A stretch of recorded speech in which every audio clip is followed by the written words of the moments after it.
نحمده ونصلي على رسوله الكريم أما بعد فأعوذ بالله من الشيطان الرجيم بسم الله الرحمن الرحيم رب اشرح لي صدري ويسر لي أمري واحلل عقدة من لساني يفقه قولي رب زدني علما اللهم فقهنا في الدين اللهم ارزقني التفكر والتدبر بما يتلوه لساني من كتابك والفهم له والمعرفة بمعانيه والنظر في عجائبه والعمل بذلك ما بقيت إنك على كل شيء قدير رب ارحمهما كما ربياني صغيرا اللهم حاسبني حسابا يسيرا. ایک دفعہ تکبیرات پڑھ لیں. اللہ اکبر اللہ اکبر اللہ اکبر لا الہ الا اللہ واللہ اکبر اللہ اکبر وللہ الحمد اللہ اکبر کبیرا والحمد للہ کثیرا وسبحان اللہ بکرتا واصیلا. آمین یا رب العالمین.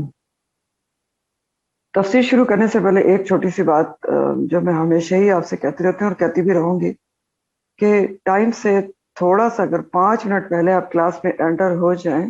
یہ سبھی لوگوں کے لیے ہے جو سن رہے ہیں، جو نہیں سن رہے ہیں، جو ریکارڈنگ سنیں گے بعد میں، اسی لیے میں نے ریکارڈنگ میں لیا ہے. 5 منٹس بیفور کلاس ٹائم، 10:30 آپ کا ٹائم ہے. اگر 10:25 پہ آپ لوگ سب انٹر ہو جائیں تو یہ جو 6 منٹ ضائع ہوئے ہمارے وہ نہیں ہوں گے نا، اور آپ کی کلاس ٹائم پہ ختم ہوگی. پھر اس میں 1-2 باتیں اور ہیں. دیکھیں، جس کو قرآن سے محبت ہے اس کو قرآن کا انتظار رہتا ہے، اور جس کو انتظار رہتا ہے وہ بیفور ٹائم اس جگہ پہ پہنچ جاتا ہے. سوچ کے دیکھیں، ہاں، آپ کو جس جگہ جانے کی جلدی ہوتی ہے، جہاں کا انتظار ہوتا ہے، وہاں آپ ٹائم سے پہلے پہنچتے ہیں. فار ایگزامپل کہیں انٹرویو کے لیے جانا ہو یا کچھ ہو. پھر ایک اور بہت خوبصورت بات میں آپ کو بتاؤں اس بارے میں. قرآن میں ہی آپ پڑھیں گے، موسیٰ علیہ السلام کو جب اللہ تعالیٰ نے ان کے 70 جو ان کے ساتھ لوگوں کو بلایا تھا کوہ طور کے اوپر، تو موسیٰ علیہ السلام ان سب سے پہلے کوہ طور پر پہنچ گئے. تو اللہ تعالیٰ ان سے پوچھتے ہیں کہ تجھ کو کیا چیز جلدی لے آئی یہاں پر یا موسیٰ؟ کیا چیز تجھ کو یہاں پر جلدی لے آئی؟ فما عجلک یا موسیٰ، کس چیز نے تم کو عجلت میں یہاں پہنچا دیا؟ تو کیا خوبصورت موسیٰ علیہ السلام نے جواب دیا. کہتے ہیں کہ میں اس لیے جلدی آ گیا تیرے پاس یا اللہ، وَأَجِلْتُ إِلَيَّ رَبِّي لِتَرْضَىٰ، میں اس لیے پہلے آیا ہوں اجلت میں کہ میرے رب تو مجھ سے راضی ہو جائے. ٹھیک، تو یہ ہوتی ہیں باتیں سوچنے کی کہ وَأَجِلْتُ إِلَيَّ رَبِّي لِتَرْضَىٰ، کہ رب میں تیری طرف، یہ رب کا ہی کلام پڑھتے ہیں نا. جلدی کیوں آ گیا؟ تاکہ تو راضی ہو جائے، راضی ہو جائے. تو رب دیکھ رہا ہوتا ہے نا کس کو اجلت ہے، کس کو جلدی ہے، کس کو شوق ہے. تو یہ سب باتیں بھی یاد رکھا کریے، یہ یاد رکھنے سے بہت فائدے ہوتے ہیں. چلیں تفسیر کا آغاز کرتے ہیں. آج کی تفسیر سورہ آل عمران آیت نمبر 154 سے ہے. آل عمران 154. اللہ تعالیٰ فرماتے ہیں ثم انزل علیکم من بعد الغم امنۃ نعاسا یغشی طائفۃ منکم، اور پھر اس نے اتاری علیکم تم پر. کس نے اتاری؟ اللہ تعالیٰ نے. علیکم کس پر؟ مسلمانوں پر. من بعد الغم، غم کے بعد. امنتن، امن والی. نعاسن، ایک اونگ جس نے ڈھانپ دیا ایک گروہ کو تم میں سے. کون سا گروہ تھا؟ مسلمانوں کا گروہ. ٹھیک ہے. اور نعاسن کا جو ورڈ ہے نا، میرے سپارے میں اس کا پیش مٹا ہوا ہے، تو جس کا مٹا ہوا ہے وہ کریکٹ کر لے. یہ زبر نظر آ رہا ہے لیکن یہ نعاسن ہے، نون پر پیش ہے. ٹھیک. تو اس سے پچھلی آیت تھی کہ ہم نے پڑھا کہ اللہ تعالیٰ نے فرمایا فَأَصَابَكُمْ غَمٌّ بِغَمٍّ، پھر اس نے تم کو غم دیا، غم کے ساتھ غم، غم پر غم. لِكَيْ لَا تَحْزَنُوا، تاکہ تم غم نہ کرو. عَلَىٰ مَا فَاتَكُمْ وَلَا مَا أَصَابَكُمْ وَاللَّهُ خَبِيرٌ بِمَا تَعْمَلُونَ. تو اللہ تعالیٰ نے تم کو غم پہ غم دیا تاکہ تم بے غم ہو جاؤ، غم پروف ہو جاؤ، تم پختہ ہو جاؤ، اور پچھلی چیزوں کا غم منانا چھوڑ دو جو چلی گئی، جو پہنچ گئی، اور آگے بڑھو. اب اللہ تعالیٰ کیا بتا رہے ہیں کہ اللہ تعالیٰ نے اپنے پیارے بندوں کو مضبوط بنانے کے لیے، پختہ کرنے کے لیے غم پہ غم دیا.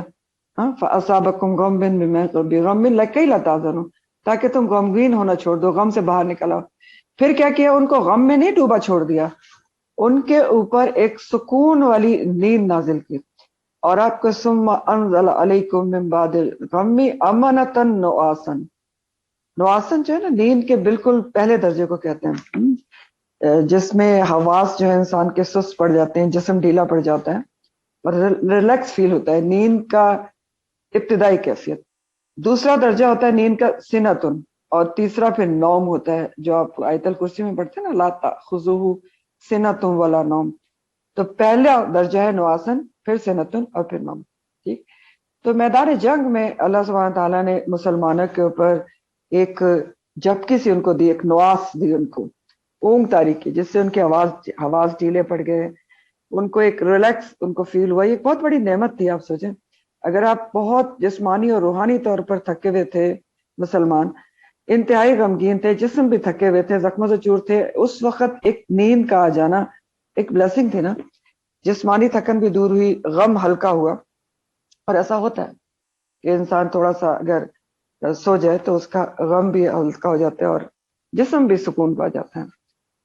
تو یہ اونگ بھی اللہ تعالیٰ کی مدد تھی مسلمانوں کو تازہ دم کرنے کے لیے۔ تو بخاری کی حدیث کے مفہوم میں آتا ہے کتاب التفسیر میں، اس آیت کی تفسیر میں، کہ ابو طلحہ رضی اللہ تعالیٰ عنہ کہتے ہیں کہ احد کے دن عین جنگ کے میدان میں مجھے اونگ نے آ دبوچا، اور تلوار میرے ہاتھ سے گرنے کو ہوتی، میں اسے تھام لیتا، پھر گرنے کو ہوتی، پھر تھام لیتا، اور آس پاس دیکھا تو لوگوں کا بھی یہی حال تھا، ٹھیک ہے۔ تو یہ اللہ تعالیٰ کے ایک کرم تھا کہ مسلمانوں کے ایک امنتن نواسن عین میدان جنگ میں تاریخی تھوڑی دیر کے لیے، جس سے وہ فریش ہو گئے جسمانی اور روحانی طور پر۔ اس سے بھی ہمیں پتہ چل رہا ہے کہ ایسا نہیں ہوتا کہ اللہ سبحانہ تعالیٰ اپنے کسی پیارے بندوں کو کوئی غم دے، کوئی آزمائش کے لیے، کوئی اس کے درجات بڑھانے کے لیے، کسی بھی طریقے سے، کسی بھی چیز کے لیے، کسی بھی سبب کے لیے، تو پھر اس کو غم میں ہی چھوڑ دے۔ ایسا نہیں ہوتا، اس کو کسی نہ کسی طریقے سے سکون پہنچاتا ہے۔ آپ سوچ کے دیکھیں نا کیا ہوتا ہے، کوئی اچھا آدمی، کوئی قرآن سے جڑا آدمی آ کے کوئی بات کہہ دیتا ہے، ایسی بات کہہ دیتا ہے جس سے انسان کو سکون حاصل ہو جاتا ہے، اس کے دل کو سکون آ جاتا ہے، وہ ایسی بات اس کو بتا دیتا ہے۔ تو اللہ تعالیٰ کوئی نہ کوئی سکون کا سبب ضرور پیدا کرتے ہیں۔ پھر اسی طرح کیا ہوتا ہے کہ اللہ تعالیٰ دنوں کو بدل دیتا ہے، ہمیشہ غم کے دن نہیں رہتے، خوشی کے دن آ جاتے ہیں۔ اور اللہ تعالیٰ نے انسان کی جو نیچر ہے اس کو اس میں بھولنے کی وہ رکھی ہے، صلاحیت رکھی ہے، تو انسان بھول بھی جاتا ہے، ہمیشہ یہ نہیں ہوتا کہ وہ غم میں ڈوبا رہے۔ تو یہ سب اللہ تعالیٰ کے سسٹمز اور کرم ہیں۔ تو ایک گروہ کے ساتھ یہ ہوا جو مسلمانوں کا تھا کہ ان کو ایک امنتن نواسن نے ڈھانپ لیا، جس سے وہ ریلیکس ہو گئے۔ دوسرے گروہ کے ساتھ کیا ہوا؟ وہ طائفتم، اور ایک اور گروہ، قد تحقیق اہمتہم، فکر میں ڈالا ان کو، انفسہم، ان کے نفسوں نے، یظنون، وہ گمان کر رہے تھے، باللہ، اللہ کے بارے میں، غیر الحق کی، ناحق، اللہ کے بارے میں ناحق گمان کر رہے تھے، ظن الجاہلیہ، جہالت کا گمان کر رہے تھے۔ اہمت کا لفظ ہمہ سے، اور ہمہ کے معنی ہوتے ہیں ارادہ، کچھ دیر دل میں رہنا، اور انسان اس کو عملی جامہ پہنانے کے لیے سوچ و بچار کرے، یعنی فکر کرے۔ تو ایک اور گروہ کا ذکر ہو رہا ہے کہ ان کا کیا طریقہ تھا کہ وہ تو ان کو فکر میں ڈالا ہوا تھا ان کے اپنے نفسوں کے بارے میں، ان کو اور وہ اللہ کے ساتھ ناحق گمان کر رہے تھے، غلط گمان کر رہے تھے، جاہلیت کے گمان کر رہے تھے۔ تو یہ دوسرا گروہ کون سا تھا؟ منافقین کا تھا۔ اور آپ کو پتہ ہے کہ غزوہ احد میں سارے مخلص مسلمان شریک نہیں تھے، سب اولو العزم اور ایک جیسے ایمان والے نہیں تھے، سب کا ایمان ایک جیسا نہیں تھا، مختلف ڈگریز کا تھا۔ 300 منافقین تو راستے سے واپس چلے گئے تھے، پڑھا تھا نا آپ نے، لیکن جو 700 لوگ بچے تھے ان میں سے بھی کچھ لوگ کمزور دل اور کمزور ایمان والے تھے۔ کیونکہ دیکھیں یہاں پر انصار بہت زیادہ تعداد میں شریک تھے، اور انصار ابھی نیا ایمان لائے تھے، لیکن ان کے ایمان بہتوں کے پکے بھی تھے، لیکن انصار کے ساتھ کچھ منافقین، انصار میں سے منافقین، وہ رشتہ داری کی وجہ سے صرف جنگ میں شریک تھے، کہ انصار کے ریلیٹیوز تھے وہ، تو کرٹسی میں وہ جنگ میں شریک تھے، ورنہ ان کو نبی کریم صلی اللہ علیہ وسلم کا یا اسلام کے سربلندی کا یا جیت اور ہار کی کوئی فکر نہیں تھی. ان کو صرف فکر کس بات کی تھی؟ اہمتہم انفسہم، اپنے نفسوں کی تھی، کہ ان کو یہ فکر پڑی ہوئی تھی کہ اب کیا ہوگا اگر ہم ہار گئے تو ابو سفیان نے دوبارہ حملہ کر دیا تو ہم تو مارے جائیں گے. تو اور کوئی فکر نہیں تھی، ان کو صرف اپنی جانوں کی فکر تھی. تو اس میں کمزور ایمان والے بھی، منافقین بھی، سب شامل تھے. تو جن کو صرف اپنی جانوں کی فکر تھی، اللہ تعالیٰ نے ان سب کو ایک گروہ میں کر دیا. اس لیے ترمذی کی حدیث کے مفہوم میں آتا ہے اسی آیت کے بارے میں کہ یہ دوسرا گروہ منافقین کا تھا، جنہیں اپنی جانوں کے علاوہ کسی بات کی فکر نہیں تھی. وہ اپنی قوم میں سب سے زیادہ بزدل، سب سے زیادہ مرعوب اور سب سے زیادہ حق سے گریز کرنے والے تھے. یہ تھے دوسرے گروہ جن کو اپنے نفسوں نے فکر میں ڈالا تھا کہ ہمارا کیا ہوگا، ہم مارے جائیں گے. اور وہ کیا کر رہے تھے؟ یظنون باللہ، زن کر رہے تھے. زن آپ کو پتہ ہے گمان کو کہتے ہیں، زیادہ تر غلط گمان کو کہتے ہیں. وہ گمان کر رہے تھے اللہ کے ساتھ غیر الحق کی، ناحق گمان کر رہے تھے اللہ کے ساتھ. اور ایسے گمان کر رہے تھے جو ظن الجاہلیہ تھے، جاہلیت کے گمان تھے. جاہلیت کے گمان کا کیا مطلب ہے؟ تو ایک تو مطلب یہ کہ زمانے جاہلیت کی طرح کی سوچ رکھ رہے تھے. دوسرا مطلب یہ کہ جاہل لوگوں کی طرح گمان کر رہے تھے. جاہل کون ہوتا ہے؟ جاہل کی دو ڈیفینیشنز ہیں. ایک تو جس کو کوئی علم ہی نہ ہو، اور دوسرا جو علم ہونے کے باوجود اس پر عمل نہ کرے. تو یہ دوسرا گروہ جو ہے وہ اللہ کے ساتھ غلط گمان کر رہا تھا، ناحق گمان کر رہا تھا، جس کو اللہ تعالیٰ ظن الجاہلیہ کہہ رہے ہیں. تو اس گروہ کے جاہلیت کے گمان کیا تھے؟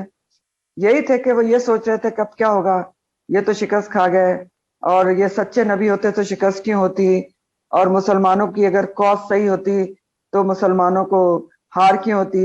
سوچ رہے تھے کہ مسلمانوں کو تو اللہ کی تائید حاصل ہی نہیں ہے، ورنہ یہ کیوں ہارتے، اب شکست ہو گئی، اب اسلام کیسے پھیلے گا. تو یہ سارے گمان کر رہے تھے اللہ کے اوپر، ناحق گمان. اور اللہ تعالیٰ اس کو ظن الجاہلیہ کہہ رہے ہیں، جہالت کے جو ہے گمان. اور کیا کہہ رہے تھے وہ اس ظن الجاہلیہ میں؟ یعنی ان کی جاہلیت کے گمان کیا تھے، کیا باتیں وہ کر رہے تھے؟ یقولون، وہ کہہ رہے تھے، حل لنا، کیا ہمارے لیے ہے، من الامر، معاملے میں، من شیء، کوئی چیز. یعنی کیا معاملے میں ہماری بھی کوئی عمل دخل ہے، ہماری بھی کوئی بات مانی جاتی ہے، کچھ سنی جاتی ہے. اور یہ کس بارے میں بات کر رہے تھے؟ یعنی کہہ رہے تھے منافقین نے، آپ کو پتہ ہے نا، عبداللہ بن ابی نے کہا تھا کہ مدینہ کے اندر جنگ لڑی جائے، اور یہ ایسا اس نے کسی حکمت کے تحت نہیں کہا تھا، بزدلی تھی کہ اپنے گھروں میں رہ کے جنگ لڑے. تو یہی بات یہ یہاں پر کہہ رہے تھے منافق کہ ہماری بات بھی کوئی حل لنا من الامر من شیء، ہماری بھی کوئی حیثیت ہے معاملے میں کہ ہماری بات بھی سنی جاتی. تو اگر سنی جاتی مدینہ کے اندر رہ کر جنگ لڑتے تو آج یہاں پر جان پر نہ بنی ہوتی. یہ کہہ رہے تھے. تو اللہ تعالیٰ کا فرمانا ہے کہ آپ ان کو بتا دیں، کہہ دیجئے ان سے کہ قل ان الامر کلہ للہ، کہ بے شک معاملہ تو سارے کا سارا اللہ کے لیے، یعنی اللہ کے ہاتھ میں ہے. معاملے کا اختیار سارا اللہ کے ہاتھ میں ہے. فتح ہوگی، شکست ہوگی، تم نے میدان میں نکلنا ہے، اندر رہ کے لڑنا ہے، کیا کرنا ہے، مرنا ہے، جینا ہے، یہ سب اللہ سبحانہ تعالیٰ کے ہاتھ میں، تمہارے ہاتھ میں کچھ بھی نہیں ہے. یہ آپ ان کو بتا دیں. اور اللہ تعالیٰ مزید نبی کریم صلی اللہ علیہ وسلم کو بتا رہے ہیں کہ یخفونا، وہ چھپا رہے تھے، فی انفسہم، کون؟ یہ جو منافقانہ طرز عمل رکھ رہے تھے. یخفونا، وہ چھپا رہے تھے، فی انفسہم، اپنے نفسوں میں، مالا یبدونا لکا، جو وہ ظاہر نہیں کر رہے تھے آپ کے لیے. اللہ تعالیٰ نبی صلی اللہ علیہ وسلم کو خبردار کر رہے ہیں کہ اس کے علاوہ بھی یہ جو کچھ تو باتیں وہ منہ سے کہہ رہے تھے نا، یہ ظن الجاہلیہ، تو وہ اظہار کر رہے تھے کہ ایسا نہ ہو اور اب یہ ہوگا اور وہ ہوگا آپس میں. لیکن اللہ تعالیٰ یہ بتا رہے ہیں، منافقین کو ایکسپوز کر رہے ہیں نبی کریم صلی اللہ علیہ وسلم کے سامنے کہ کچھ اور بھی باتیں تھیں جو وہ اپنے دل میں چھپائے ہوئے تھے، وہ آپ کے سامنے ظاہر نہیں کر رہے تھے. کچھ مزید شک و شبہات بھی تھے ان کے دلوں میں، تو وہ آپ کو نہیں معلوم، وہ اللہ کو معلوم ہے. اب یہاں سے ہمیں کیا ایک بات پتہ چلتی ہے؟ یہ پتہ چلتی ہے کہ ایک مومن جو ہے نا، اس کا طرز عمل کوئی ظن الجاہلیہ والا نہیں ہوتا مشکلات میں. اس کا طرز عمل ہمیشہ یہی ہوتا ہے کہ ان الامر کلہ للہ، معاملے کا تمام اختیار اللہ کے پاس ہے۔ اس لیے مومن کا طریقہ کیا ہوتا ہے؟ مشکل مصیبت میں اسباب پورے اختیار کرتا ہے، کوشش پوری کرتا ہے، لیکن نتیجہ اللہ پر چھوڑ کر مطمئن ہو جاتا ہے کہ سارا امر تو اس کے ہاتھ میں ہے، جو وہ کرے گا تو وہ بہتر کرے گا۔ اب یہاں پر ذرا جو ظن الجاہلیہ کی بات آئی ہے اور یظنون باللہ غیر الحق، تو یہ کیسے ہوتا ہے؟ آج کل کے حساب سے بھی ہم سوچیں نا کہ اللہ پر ناحق گمان، جاہلیت کے گمان کیسے ہوتے ہیں، آج بھی ہوتے ہیں یا نہیں ہوتے ہیں؟ ایسے ہوتے ہیں یظنون باللہ غیر الحق کہ کوئی یہ کہہ کہ اللہ میری تو سنتا ہی نہیں ہے، میری تو کبھی مدد نہیں آتی، میری دعائیں تو کبھی سنی ہی نہیں جاتی، اور مجھے پر تکلیف کیوں آتی ہے، میں نے کیا کیا تھا، ہمارا کیا قصور تھا؟ تو اللہ سے شکوے شکایت، ناراضگی کا اظہار، یہ سب کیا ہوتا ہے؟ یہ یظنون باللہ غیر الحق ہوتے ہیں کہ اللہ میری نہیں سنتا۔ اللہ سبحانہ تعالیٰ سورہ بقرہ میں بہت خوبصورت طریقے سے بتا چکے ہیں کہ وہ سب کی سنتے ہیں۔ آپ نے پڑھا تھا بڑی خوبصورت آیت، وَإِذَا سَأَلَكَ عِبَادِي عَنِّي فَإِنِّي قَرِيبٌ أُجِيبُ دَعْوَةَ الدَّاعِ إِذَا دَعَانِ۔ اللہ تعالیٰ نے کہا تھا نبی کریم صلی اللہ علیہ وسلم کو کہ جب میرے بندے میرے بارے میں آپ سے پوچھیں، انہیں بتا دیں کہ میں تو ان کے بہت ہی قریب ہوں، ہر بندے کے، اور ہر پکارنے والے کی پکار کو سنتا ہوں اور اس کی جواب بھی دیتا ہوں، قبول بھی کرتا ہوں۔ تو یہ سب کہنا کہ میری نہیں سنتا اور میری مدد نہیں کرتا اور مجھ پر تکلیف کیوں آئی اور کیوں ہوا، یہ سب کیا ہے؟ یہ ظن الجاہلیہ ہوتے ہیں، اللہ تعالیٰ کے ساتھ ناحق گمان ہوتے ہیں، غیر الحق ہوتے ہیں۔ اللہ تعالیٰ سب کی سنتا ہے، یہ اس کی حکمت اور مصلحت ہوتی ہے کہ دعا کس وقت قبول ہوتی ہے اور اس کے بدلے یا کچھ دینا ہے، یہ سب۔ تو یہ جو معاملہ ہوتا ہے نا یظنون باللہ غیر الحق کا، یہ سب کب ہوتا ہے، کیوں ہوتا ہے؟ یہ جب ہوتا ہے جب انسان اللہ کو پہچانتا نہیں ہے، اللہ کا تعارف نہیں ہوتا اس کو، اللہ کی ذات کا ادراک نہیں ہوتا اس کو، یعنی اللہ کی معرفت نہیں ہوتی، انٹروڈکشن نہیں ہوتا، آپ سمجھ لیں، ہاں؟ تو تب وہ اس قسم کی باتیں کرتا ہے۔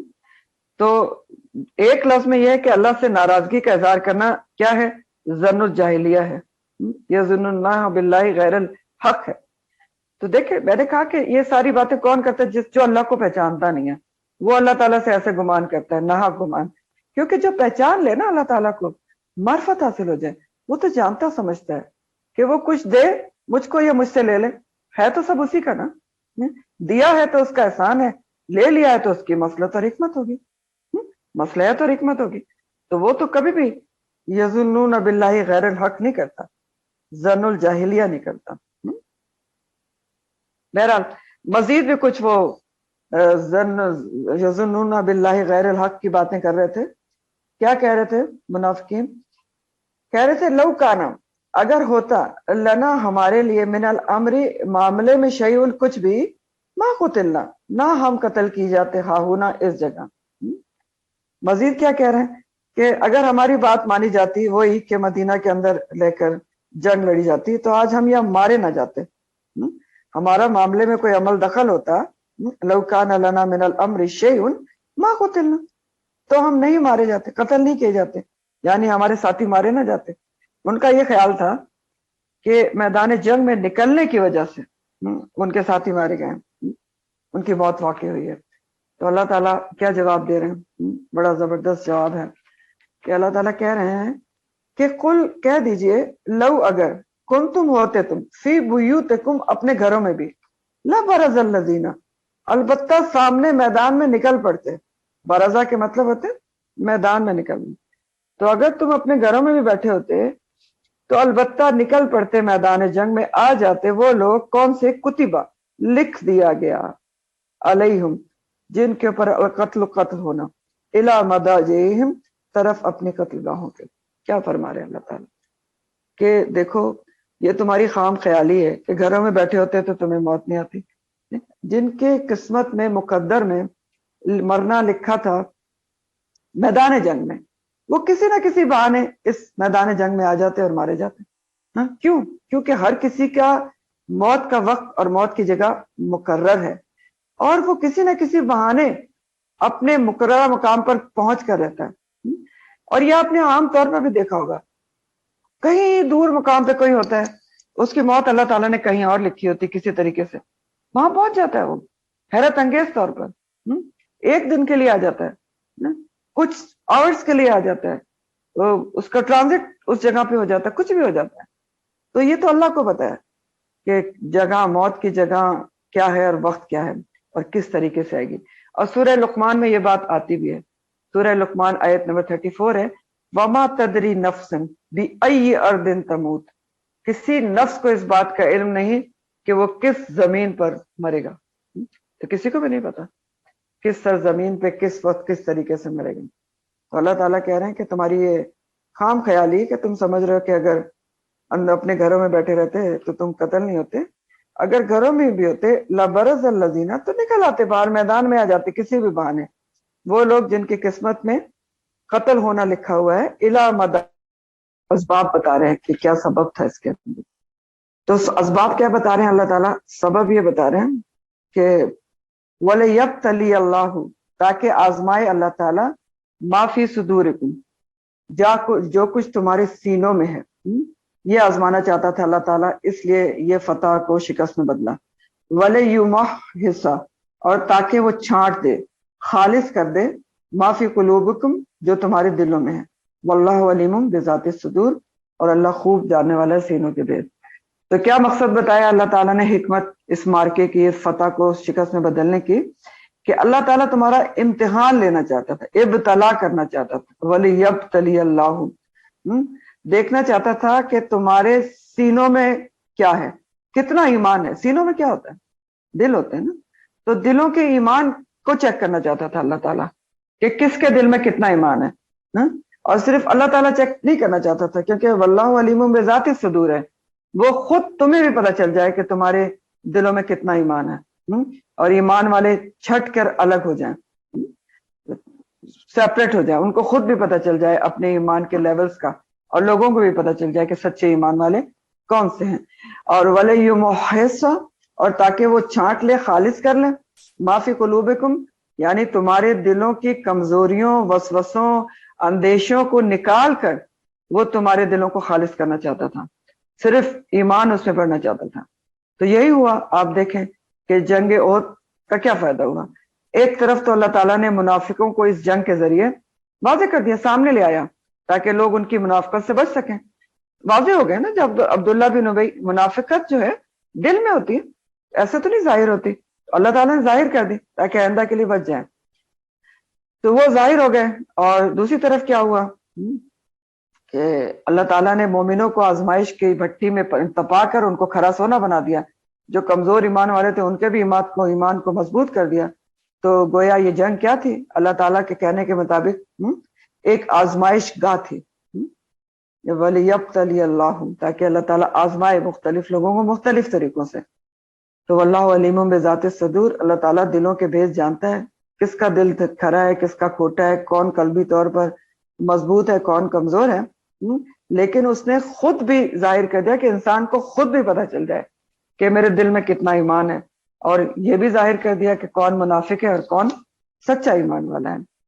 تو یہ آیات جو ہم پچھلے تفسیر سے پڑھ رہے ہیں، اس سے ہمیں ایک بہت اہم چیزیں پتہ چلتی ہیں۔ یہ پتہ چلتا ہے کہ آزمائش جب انسان پہ آتی ہے، کسی بھی انسان پر جب ابتلا اور آزمائش آتی ہے، تو اس کے اسباب عام طور پر کیا ہوتے ہیں؟ دیکھیں کیا اسباب ہوتے ہیں۔ نمبر 1 تو ایمان کی درجے کی آزمائش ہوتی ہے، درجے کا پتہ چل جاتا ہے، انسان کو خود بھی پتہ چل جاتا ہے کہ میرا ایمان کس درجے کا ہے، آزمائش میں کتنا وہ ثابت قدم ہوتا ہے اور کتنا آزمائش کو سمجھتا ہے۔ دوسرا پتہ چلا ہے کہ آزمائش کسی غلطی کی وجہ سے بھی ہو سکتی ہے، بطور اس کے سزا، کیونکہ پیچھے ہم نے پڑھا نا، اللہ تعالیٰ نے کیا کہا کہ ہم نے کیوں غم پر غم دیا؟ کیونکہ تم نے نبی کریم صلی اللہ علیہ وسلم کی نافرمانی کی تھی، وہ تمہیں بلا رہے تھے اور تم سن نہیں رہے تھے، تو اس لیے غم پہ غم ملا۔ تو یہ بھی پتہ چلتا ہے کہ اپنی غلطیوں پر بھی اس وقت نظر کرنی چاہیے، اپنی غلطیوں پر، دوسرے کی نہیں۔ تو کسی غلطی کے اوپر بھی آ سکتی ہے بطور سزا، تو معافی مانگنی چاہیے۔ پھر کیا ہے تیسری بات، کہ درجات کی بلندی کے لیے بھی ہو سکتی ہے۔ اگر کسی شخص کو اللہ تعالیٰ بلند درجہ دینا چاہتے ہیں تو، اور اعمال کی وجہ سے وہ ہائی لیول پر نہیں پہنچ رہا ہوتا، تو اللہ تعالیٰ آزمائش کے ذریعے اس کو وہاں پہنچا دیتے ہیں. اسی لیے کہا گیا نا، یہ دیکھیں آیت کو کہ وَلَيُمَحِّصَ، تاکہ معافی قلوبکم، تاکہ اللہ تعالیٰ خالص کر دے تمہارے دلوں کو، ایمان کو خالص کر کے مضبوط بنا کے تمہیں ہائی درجہ دے دے جو وہ دینا چاہتا ہے. تو آزمائش کے یہ تو اسباب ہوتے ہیں. تو مین گول کیا ہوتا ہے آزمائش کا، مقصد کیا ہوتا ہے، یہ بھی ہیڈنگز کے ساتھ لکھ لیں. آزمائش کا مقصد کیا ہوتا ہے؟ مومن کی صفائی، اس کو کھڑا کرنا، خالص سونا بنانا، اللہ کے قریب کرنا، اور کافر کی ہلاکت ہوتا ہے.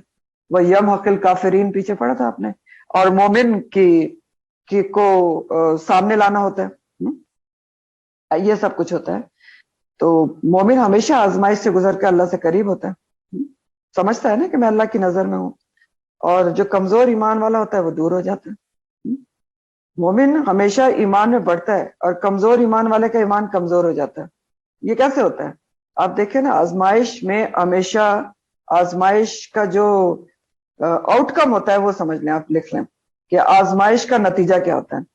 آزمائش کا نتیجہ ایمان پر ہی ڈیپینڈ کرتا ہے. جو سچا ایمان والا ہوتا ہے وہ آزمائش سے گزر کر اس کا ایمان اور بڑھ جاتا ہے. کیوں؟ کیونکہ وہ پازیٹیو رہتا ہے نا. مومن پر جب آزمائش آتی ہے سب سے پہلے وہ سوچتا ہے، خوش ہوتا ہے کہ میں تو اللہ کی نظر میں ہوں. دوسرا وہ سوچتا ہے کہ میرے گناہ دھل جائیں گے. تیسرا وہ سوچتا ہے ہو سکتا ہے میرے درجات بلند کیے جا رہا ہوں. چوتھا وہ سوچتا ہے کہ ہو سکتا ہے اللہ تعالیٰ مجھے خالص کر کے مجھ سے کوئی اپنا بڑا کام لینا چاہتا ہے. تو وہ تو آزمائش میں بھی صحیح رہتا ہے، سکون میں رہتا ہے. دوسری طرف کیا ہوتا ہے، اگر ایمان کمزور ہو تو مزید جو ہے کمزور ایمان والا وہ اللہ سے دور ہو جاتا ہے. کیوں؟ کیونکہ وہ اور الٹا سوچنا شروع ہو جاتا ہے کہ میں نے کیا تھا، میں نے تو کچھ نہیں کیا، میں تو قرآن بھی پڑھتی تھی اور میں تو یہ بھی کرتی تھی اور وہ بھی کرتی تھی، تو پھر میرے ساتھ یہ کیوں ہوا؟ تو وہ اور دور ہو جاتا ہے. تو آزمائش کا جو ریئیکشن ہوتا ہے نا، رد عمل، وہ بھی ایمان پر ڈیپینڈ کرتا ہے. مومن ایمان میں بڑھتا ہے اور کمزور ایمان والے کا ایمان اور کم ہو جاتا ہے. ایسا ہوتا ہے. پھر اللہ تعالیٰ فرما رہے ہیں کہ ان الذین تولوا، بے شک وہ لوگ جو منہ موڑ گئے، منکم تم میں سے. منہ موڑ گئے، کس سے منہ موڑ گئے؟ جنگ سے منہ موڑ گئے. منکم تم میں سے، مسلمانوں میں سے. کس دن منہ موڑ گئے؟ یوم التقى الجمعان، جس دن دو جماعتیں آمنے سامنے ہوئی تھیں، احد کے دن. تو اب اللہ تعالیٰ سبب بتا رہے ہیں کہ وہ انہوں نے جنگ کے میدان سے کیوں منہ موڑ لیا تھا. کیونکہ وجہ یہ ہوئی کہ انما استزلهم الشیطان، کیونکہ بے شک پھسلا دیا تھا ان کو شیطان نے پھسلا دیا تھا. زلہ اور ازلہ کے معنی ہوتے قدم کا پھسلنا اور گر پڑنا. زلہ کی ضد ہوتی ہے ثبت، ثبت اقدامک. تو اللہ تعالیٰ کہہ رہے ہیں کہ جس دن احد کا دن تھا تو اس میں سے مسلمانوں میں سے بھی کچھ لوگ کیوں منہ موڑ گئے تھے؟ کیونکہ ان کو شیطان نے پھسلا دیا تھا. اور شیطان نے کیوں پھسلا دیا تھا، ان کو کیوں کامیاب ہو گیا تھا؟ ببعد ما کسبوا، سات باز کے جو انہوں نے غلطی کی، سات باز غلطی کے ان کی، وہ پھسلانے میں کامیاب ہو گیا. جنگ احد کے درمیان بعض مخلص مسلمانوں میں نے بھی جنگ کے میدان میں پیچھے ہٹنے کی لغزش کی تھی، خاص طور پر اس وقت جب نبی کریم صلی اللہ علیہ وسلم کی شہادت کی افواہ پھیل گئی. تو آپ نے پڑھا تھا نا، وہ ایک دم پریشان ہو کے بیچ میں پھنس گئے، ایک دونوں طرف کفار تھے، عجیب افراتفری تھی، تو وہ واپس پلٹ کے احد پہاڑ پر چڑھنا شروع ہو گئے تھے. تو یہ غلطی تھی، لغزش تھی. تو اس کی وجہ اللہ سبحانہ تعالیٰ یہاں بتا رہے ہیں کہ ان کو انما استزلهم الشیطان، شیطان نے ان کو پھسلا دیا تھا. اور شیطان ان کو پھسلانے میں کیوں کامیاب ہو گیا تھا؟ ببعد ما کسبوا، سات باز ان کی غلطی کے جو انہوں نے خود کمائی تھی. اب یہ کیا غلطی تھی جو انہوں نے خود کمائی تھی اور جس کی وجہ سے شیطان ان کو پھسلانے میں کامیاب ہو گیا؟ یہ اسی غلطی کا ذکر ہے جو درے کے اوپر نبی کریم صلی اللہ علیہ وسلم نے 50 ان کو تیر اندازوں کو مقرر کیا تو کہا تھا کسی حال میں تم نے نہیں اترنا جب تک میرا دوسرا حکم نہ آئے. لیکن اس میں سے 40 اتر گئے. تو اس کا ذکر یہاں پر ہو رہا ہے. انہوں نے درہ چھوڑ دیا، نبی کریم صلی اللہ علیہ وسلم کی نافرمانی کی. تو انما استزلهم الشیطان، تو ان کو شیطان نے بھڑکا دیا. کس وجہ سے؟ ببعد ما کسبوا، اس غلطی کی وجہ سے جو انہوں نے خود کمائی تھی. یعنی شیطان، اغوائے شیطان وہ ہو گئے تھے وقتی طور پر. اور کس وجہ سے ہو گئے؟ اپنے اس ہاتھ کی کمائی کی وجہ سے جو انہوں نے ہاتھ سے کمائی تھی. وہ کیا تھی کمائی؟ وہ غلطی، وہ جس کی وجہ سے وہ درے کے اوپر سے اتر آئے تھے، نبی کریم صلی اللہ علیہ وسلم کی بات کے اگینسٹ کیا تھا. تو وہ سبب بنی فی بعد ما کسبوا، کس چیز کا؟ شیطان کے پھسلانے کا. کہ اس غلطی کی وجہ سے شیطان کو ان کو پھسلانے کا موقع مل گیا. سمجھ رہے ہیں بات کو؟ کس کو سمجھ میں نہیں آ رہی؟ سب کو آ رہی ہے. تو یہ اللہ تعالیٰ بتا رہے ہیں کہ میدان جنگ سے منہ جو موڑا تھا شیطان نے پھسلا دیا تھا. شیطان کو پھسلانے میں کامیاب ہوا بِبَعْضِ مَا كَسَبُوا، ساتھ بعض اس غلطی کے جو انہوں نے خود کمائی تھی. وہ کیا غلطی تھی؟ کہ نبی کریم صلی اللہ علیہ وسلم کی انہوں نے بات نہیں سنی اور درہ چھوڑ دیا. اس کمائی کی وجہ سے وہ وقتی طور پر اغوائے شیطان ہو گئے اور شیطان اس کو پھسلانے میں کامیاب ہو گیا. ورنہ یہ غلطی ان کے ایمان کی کمزوری یا عزم اور ارادے کی وجہ کی کمزوری کی وجہ سے سرزد نہیں ہوئی تھی. یہ بتایا جا رہا ہے. وجہ کیا تھی؟ وقتی طور پر اغوائے شیطان. اور اغوائے شیطان ہونے کی وجہ کیا تھی؟ نافرمانی. ورنہ یہ نہیں تھا کہ ان کا ایمان ان میں نہیں تھا یا اخلاص نہیں تھا.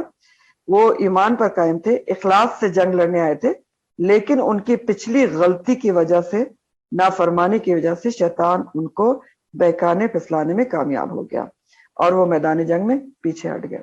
یہ کہا جا رہا ہے. ورنہ ان کے دل ایمان پر قائم تھے.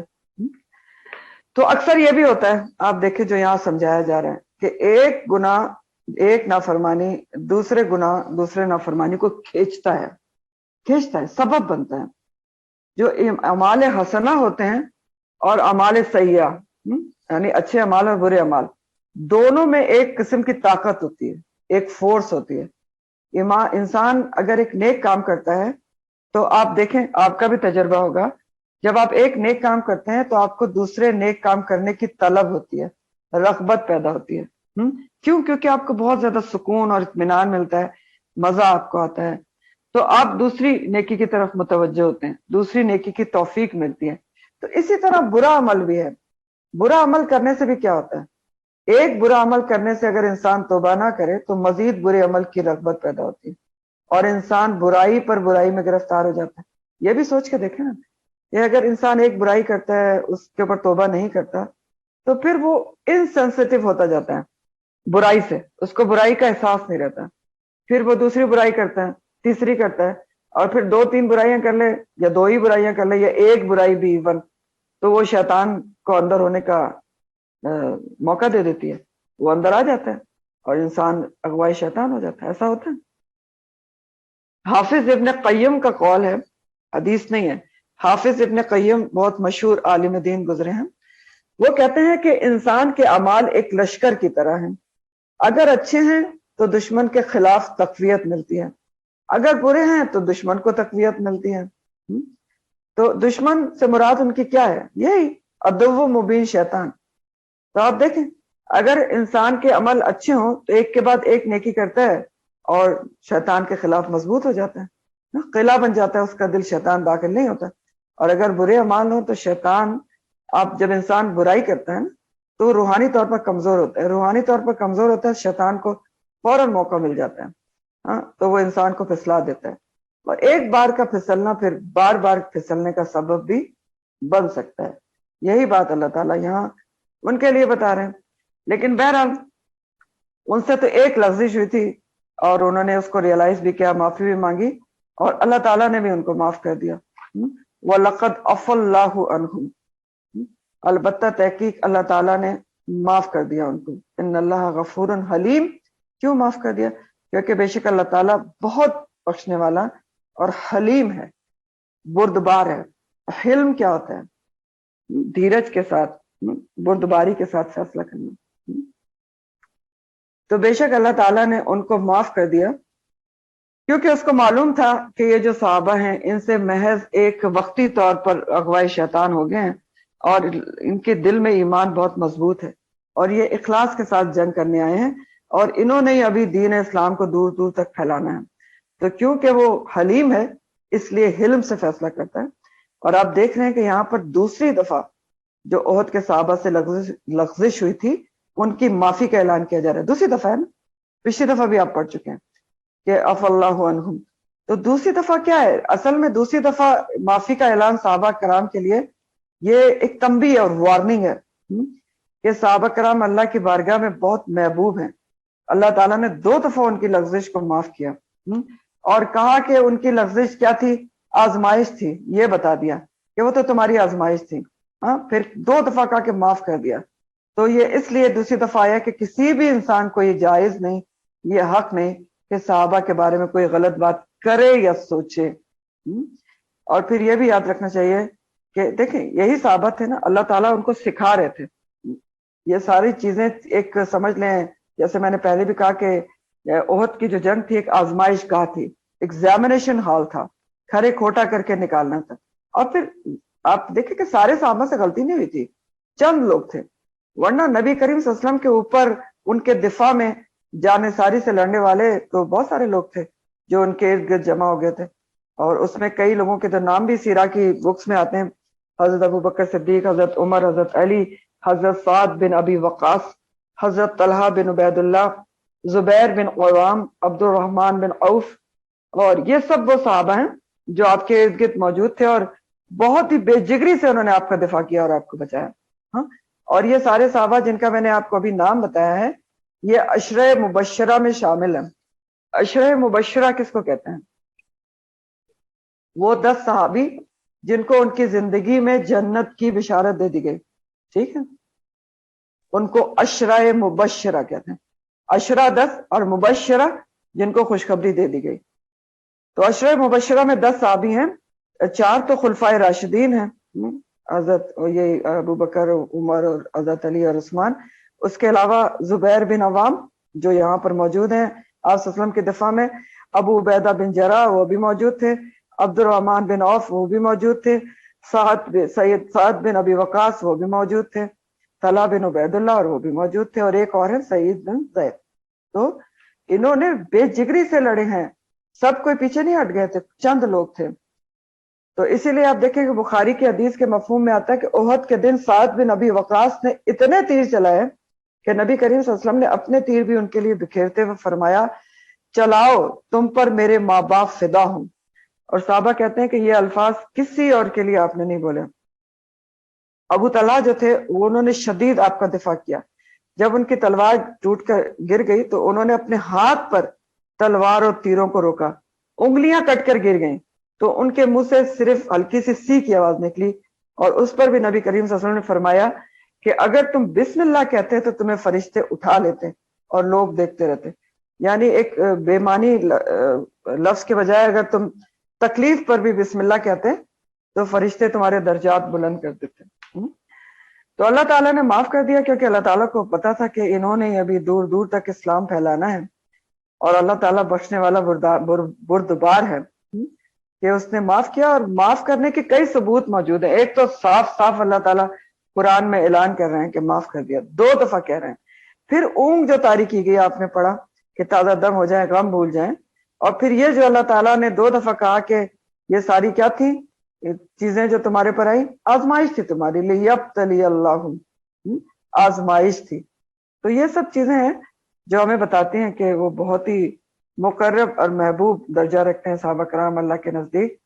صرف ان کو کھرا سونا بنانے کے لیے, اللہ کے مزید قریب کرنے کے لیے ایسا کیا گیا, تزکیہ اور تربیت کرنے کے لیے کیا گیا تاکہ وہ اسلام کو دنیا پہ پھیلانے والے زبردست لوگ بن جائے. اور ایسا ہی ہوا, وہ بن گئے.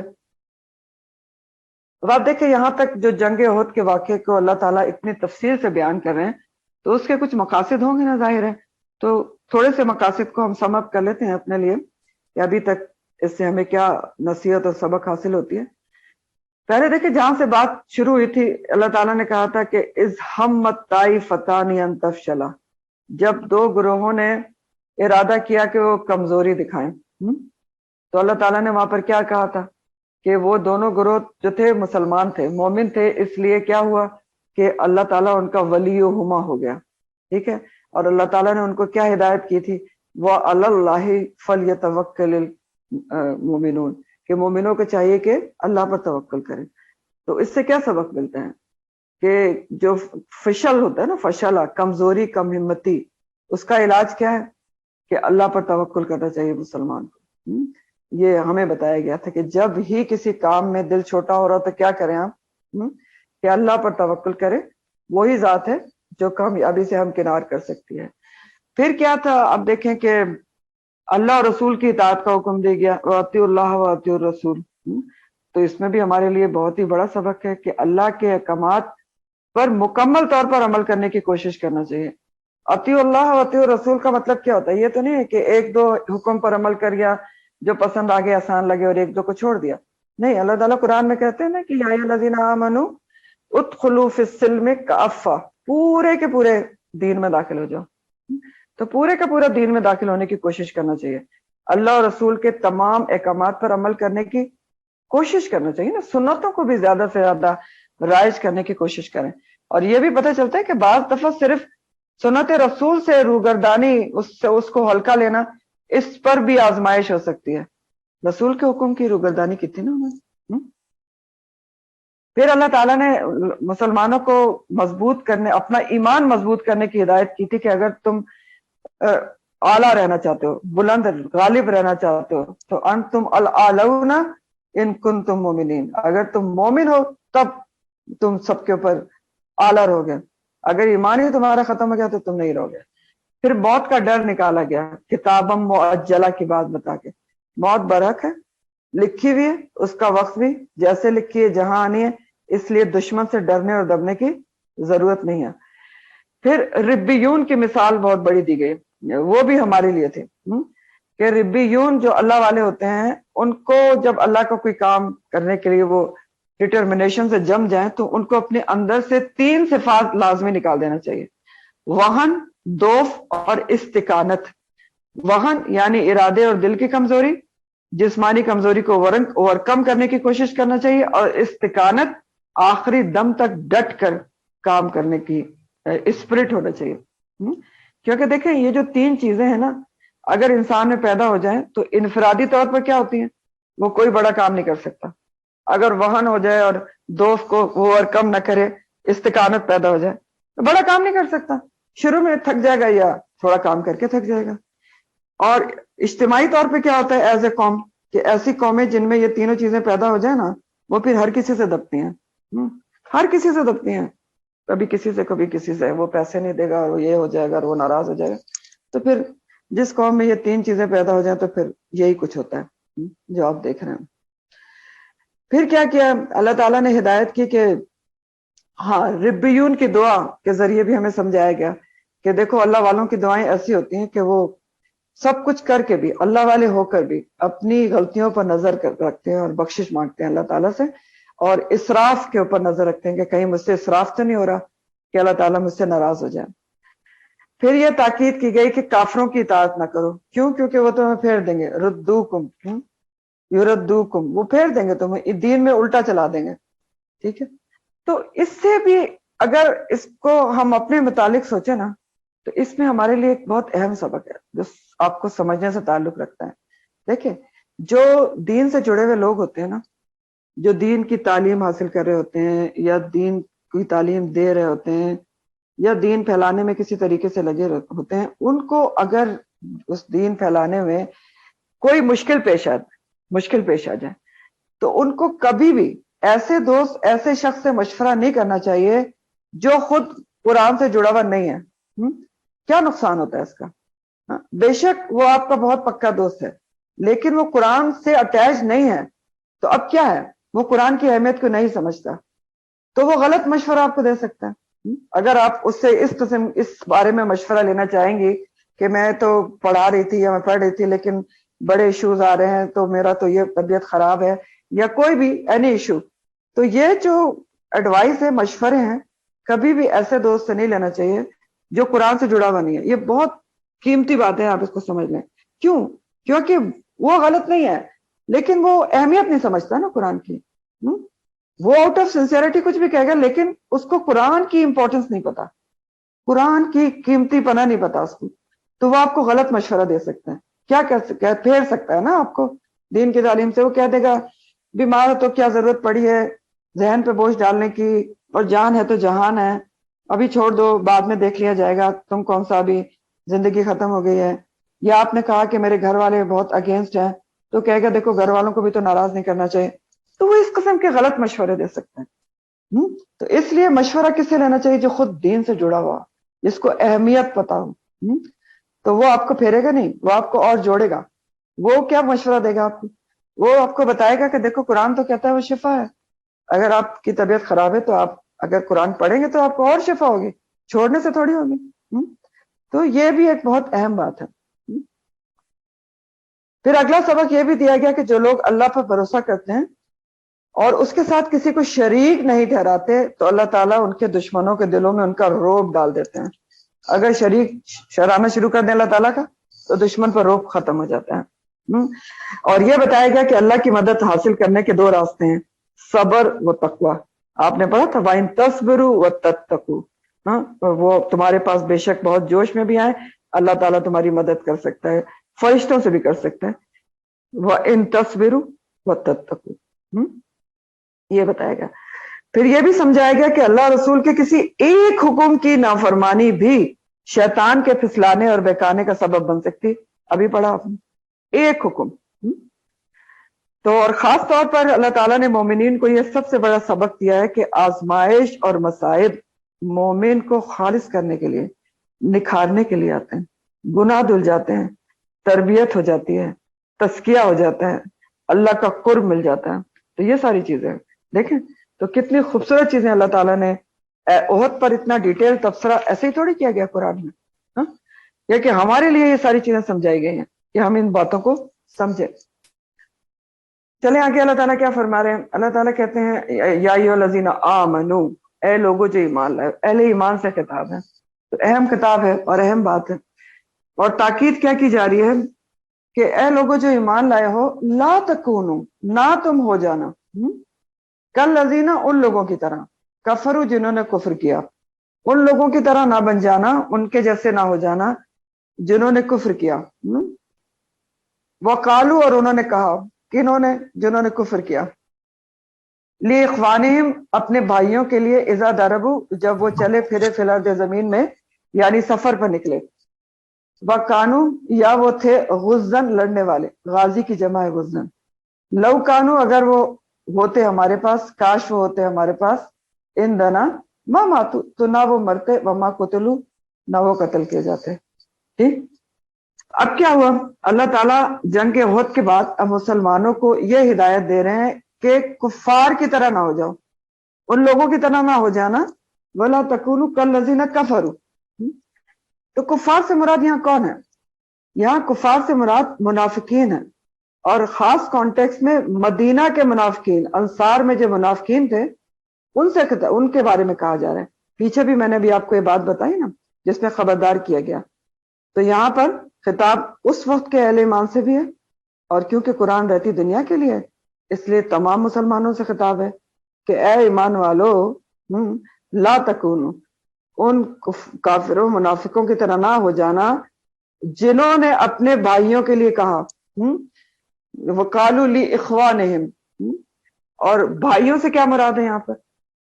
یہ کافر منافقوں کے حقیقی بھائی بھی ہو سکتے ہیں, اور اس سے مراد ان کے دوست, عزیز رشتہ دار بھی ہو سکتے ہیں. جیسے میں نے آپ کو بھی بتایا نا کہ انصار کے بہت سارے عزیز رشتہ دار صرف رشتہ داری کی وجہ سے شامل تھے. تو کیا ہدایت ہے کہ ان کی طرح نہ ہو جانا, ان منافقوں کی طرح نہ ہو جانا. مسلمانوں کو اللہ تعالیٰ کہہ رہے ہیں, ساری مسلمانوں کو, ہمیں بھی کہہ رہے ہیں, ان کی طرح نہ ہو جانا, کافروں منافقوں کی طرح, جو اپنے بھائیوں کے لیے کہتے ہیں جب وہ کہیں سفر پر جاتے ہیں اور کسی حادثے مصیبت کا شکار ہو جاتے ہیں, یا پھر جنگ کی حالت میں ہوتے ہیں, او غزن, تو کیا کہتے ہیں کہ اگر وہ ہمارے پاس رہتے تو نہ مرتے اور نہ قتل کیے جاتے ہیں. سمجھ رہے ہیں بات کو؟ تو یہاں پر اہل ایمان کو ایک اہم ترین سبق دیا جا رہا ہے کہ جو یا ایھا الذین آمنو ہوتے ہیں نا, ایمان والے, ان کا عقیدہ تقدیر پر پکا ایمان ہوتا ہے, جو ایمان بالغیب کا چھٹا لازمی جز بھی ہے. تقدیر پر ایمان مومن کے ایمان کا حصہ ہے, ہمارے ایمان کا حصہ ہے. کہ جو اچھا ہوتا ہے, جو برا ہوتا ہے, وہ اللہ کی طرف سے ہوتا ہے, اور تقدیر میں لکھا ہوا ہے. آپ ایمان مفصل جب پڑھتے ہیں تو اس میں کیا پڑھتے ہیں؟ آمنت باللہ و ملائکتہ و کتبہ و رسلہ و یوم الآخر و قدر خیرہ و شرہ من اللہ تعالی. تو اس کے معنی کیا ہے؟ وقدر خیرہ و شرہ من اللہ تعالی، کہ اچھی اور بری تقدیر جو ہے وہ اللہ کی طرف سے ہوتی ہے، اچھا اور برا. تو یہ کیا ہے؟ یہ ہمارے ایمان کا جز ہے کہ اچھا ہو یا برا ہو، قضا اور قدر اللہ کے ہاتھ میں، اور یہ لکھا ہوا ہوتا ہے تو اسے اللہ کی رضا سمجھ کر قبول کرنا چاہیے. تو جب انسان کا عقیدہ اس بات پر پختہ ہو کہ اچھا برا، موت زندگی سب اللہ کے ہاتھ میں ہے اور موت کا ایک وقت بھی مقرر ہے، تو کیا ہوتا ہے؟ انسان کے اندر ایک عزم اور حوصلہ اور اللہ کی راہ میں لڑنے کا جذبہ پیدا ہوتا ہے. اور ایک مومن اور کافر یا منافق کے طرز عمل میں یہی عقیدے کا فرق ہوتا ہے جس کا یہاں ذکر کیا جا رہا ہے. عقیدہ جو ہے نا، عقیدہ آخرت، عقیدہ قدر جو ہے، اس کا فرق ہوتا ہے. تو اس لحاظ سے بھی منافق کافر جو ہے وہ ان کا ایمان مکمل نہیں ہوتا نا، اس لیے ان کو کافر کہا جا رہا ہے منافقین کو، کیونکہ عقیدہ آخرت پر ان کا یقین نہیں ہوتا. وہ اپنے بھائیوں کے لیے کہتے ہیں کہ اگر ہمارے پاس رہتے تو وہ مرتے نہیں اگر میدان جنگ میں نہ جاتے. ہاں، تو جو مومن ہوتا ہے اس کو پتا ہے کہ اس کے وقت موت کا ایک وقت مقرر ہے، وہ جہاں بھی رہے گا، جہاں بھی جائے گا، اگر نہیں اس کا موت کا وقت آیا تو میدان جنگ میں بھی نہیں آئے گی، اور اگر آ چکا ہے تو کہیں پر بھی آ سکتی ہے. تو ایک منافق کافر پر کوئی تکلیف آئے تو وہ کاش کہتا ہے، لو کہتا ہے، کاش ایسا نہ ہوا ہوتا، کاش میں وہاں نہ گیا ہوتا، کاش میں نے اس کو جانے سے منع کر دیا ہوتا. یہی کہا جا رہا ہے نا. بہت امپورٹنٹ آیت ہے یہ ہمارے سمجھنے کی. اگر نہیں سمجھ میں آ رہی ہے تو آپ بتا دیے گا. اللہ تعالیٰ یہی تو منع کر رہے ایمان والوں کو کہ تم یہ اس طرح کی باتیں اور یہ عقیدہ نہ رکھنا کہ اپنے بھائیوں کے لیے یہ نہ کہنا کہ وہ سفر پہ نہ جاتے اور جہاز کریش نہ ہوتا، کاش وہ فلائٹ کینسل کر دیتے تو نہ مرتے، یا جنگ میں نہ جاتے تو نہ مرتے. یہ کس کا طرز عمل ہے؟ کالذین کفروا کا طرز عمل ہے کہ ان کا جو ایمان بالغیب ہے وہ مکمل ہی نہیں ہوتا، قدر و قضا کے اوپر ایمان نہیں ہوتا. تو وہ کاش کہتے ہیں. منافق کافر پر تکلیف آئے تو وہ کاش کہتا ہے. لو جو ہے نا اس کا معنی ایک ہوتا ہے اگر، ایک ہوتا ہے کاش. تو وہ کاش کہتا ہے کہ کاش ایسا نہ ہوا تھا، اور کاش وہاں نہ گیا ہوتا.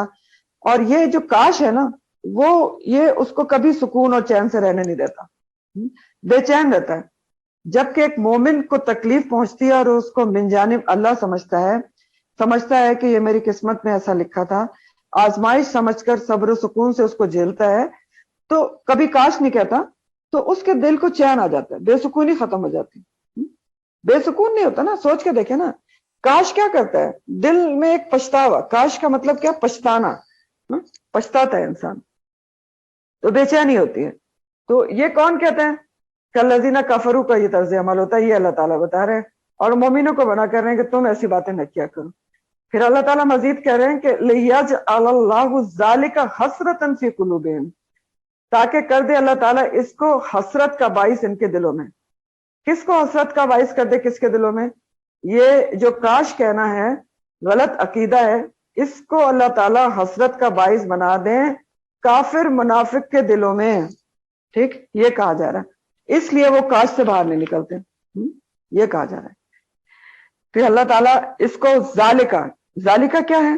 یہ غلط عقیدہ جو ان کا ایمان بالغیب پہ عقیدہ نہیں ہے، یہ ان کا کاش کہنا، یہ اس لیے کہتے ہیں تاکہ ان کو اس کاش کو ہمیشہ کے لیے ان کے دل کی حسرت بنا دیا جائے.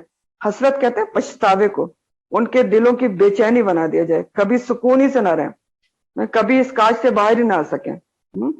تو کیا بتایا جا رہا ہے کہ یہ کاش کہنا ان کے کفر یا منافقت کی سزا ہوتی ہے کہ ان کو اللہ تعالیٰ ہمیشہ کے لیے اس حسرت میں ڈال دیتے ہیں، کبھی اس سے باہر ہی نہیں آتے.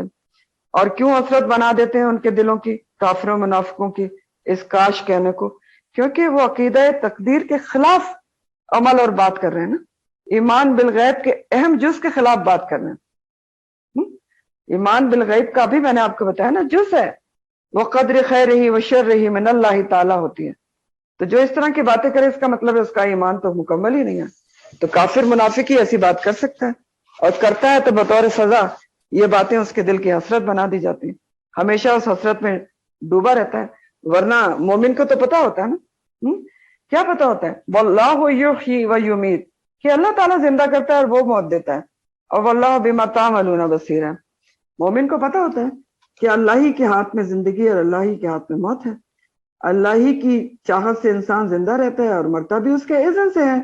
تو قضا اور قدر اور موت اپنے مقررہ وقت اور جگہ پر آتی ہے۔ تو اس قسم کے خیالات رکھنا کہ اگر فلاں سفر پہ نہ جاتے، فلاں فلائٹ نہ لیتے، گاڑی پر نہ جاتے، جہاد پر نہ جاتا تو نہ مرتا، یہ کیا ہے؟ یہ صرف محض حسرتیں ہی حسرتیں ہوتی ہیں، اور انسان اس حسرت سے نکل نہیں پاتا۔ واللہ بما تعملون بصیر، اور اللہ تعالیٰ بہت اچھی طرح جانتا ہے کون کیا کہتا ہے، دل میں کیا سوچتا ہے، کتنا ایمان بالغیب ہے، کتنا قضا اور قدر پر ایمان ہے۔ تو اب آپ خلاصہ دیکھ لیں کہ اصل بات کیا ہے۔ سوری، اللہ سبحانہ تعالیٰ اہل ایمان کو یہاں لو کہنے سے منع کرنے، کاش کہنے سے منع کرنے، اور کاش کہنے کو کفریہ کلمہ بتایا جا رہا ہے۔ یا ایھا الذین آمنوا لا تکونوا کالذین کفروا، کفریہ کلمہ بتایا جا رہا ہے کاش کہنے کو، حسرت کرنے کو۔ اور حدیث کے مفہوم سے بھی اس کی تقویت ملتی ہے۔ یہ ابو داؤد کی حدیث کا مفہوم ہے، نبی کریم صلی اللہ علیہ وسلم نے فرمایا یہ مت کہو کہ اگر میں ایسا کرتا تو ایسا ہو جاتا، لیکن کہو اللہ کی تقدیر یہی تھی، جو اس نے چاہا وہی ہوا، کیونکہ لو کہنا یعنی کاش کہنا شیطان کے عمل کا دروازہ کھول دیتا ہے۔ یہاں تک حدیث کے الفاظ ہیں، ٹھیک ہے۔ واضح طور پہ آپ نے منع کیا کہ کاش نہ کہو، لو نہ کہو، کیوں؟ کیونکہ شیطان کے عمل کا دروازہ کھول دیتا ہے۔ شیطان کے عمل کے دروازہ کیسے کھول دیتا ہے؟ شیطان اندر آ جاتا ہے، انسان کو اس کاش سے نکلنے ہی نہیں دیتا، غم میں ڈوبے رہتا، آگے بڑھتا ہی نہیں۔ ایک اور رسائی کی حدیث کا مفہوم ہے کہ مومن کبھی گزری ہوئی بات پر کاش کہہ کر پشیمان نہیں ہوتا، مومن نہیں ہوتا، کبھی بھی کاش نہیں کہتا کبھی بھی۔ تو خاص تعبیر میں بے شک یہ بات احد کے حوالے سے کہی گئی ہے، کیونکہ احد میں 70 لوگ شہید ہو گئے تھے، جن میں صرف 4 مہاجرین تھے، باقی 66 جو ہیں وہ انصار تھے جو مدینہ کے رہنے والے تھے۔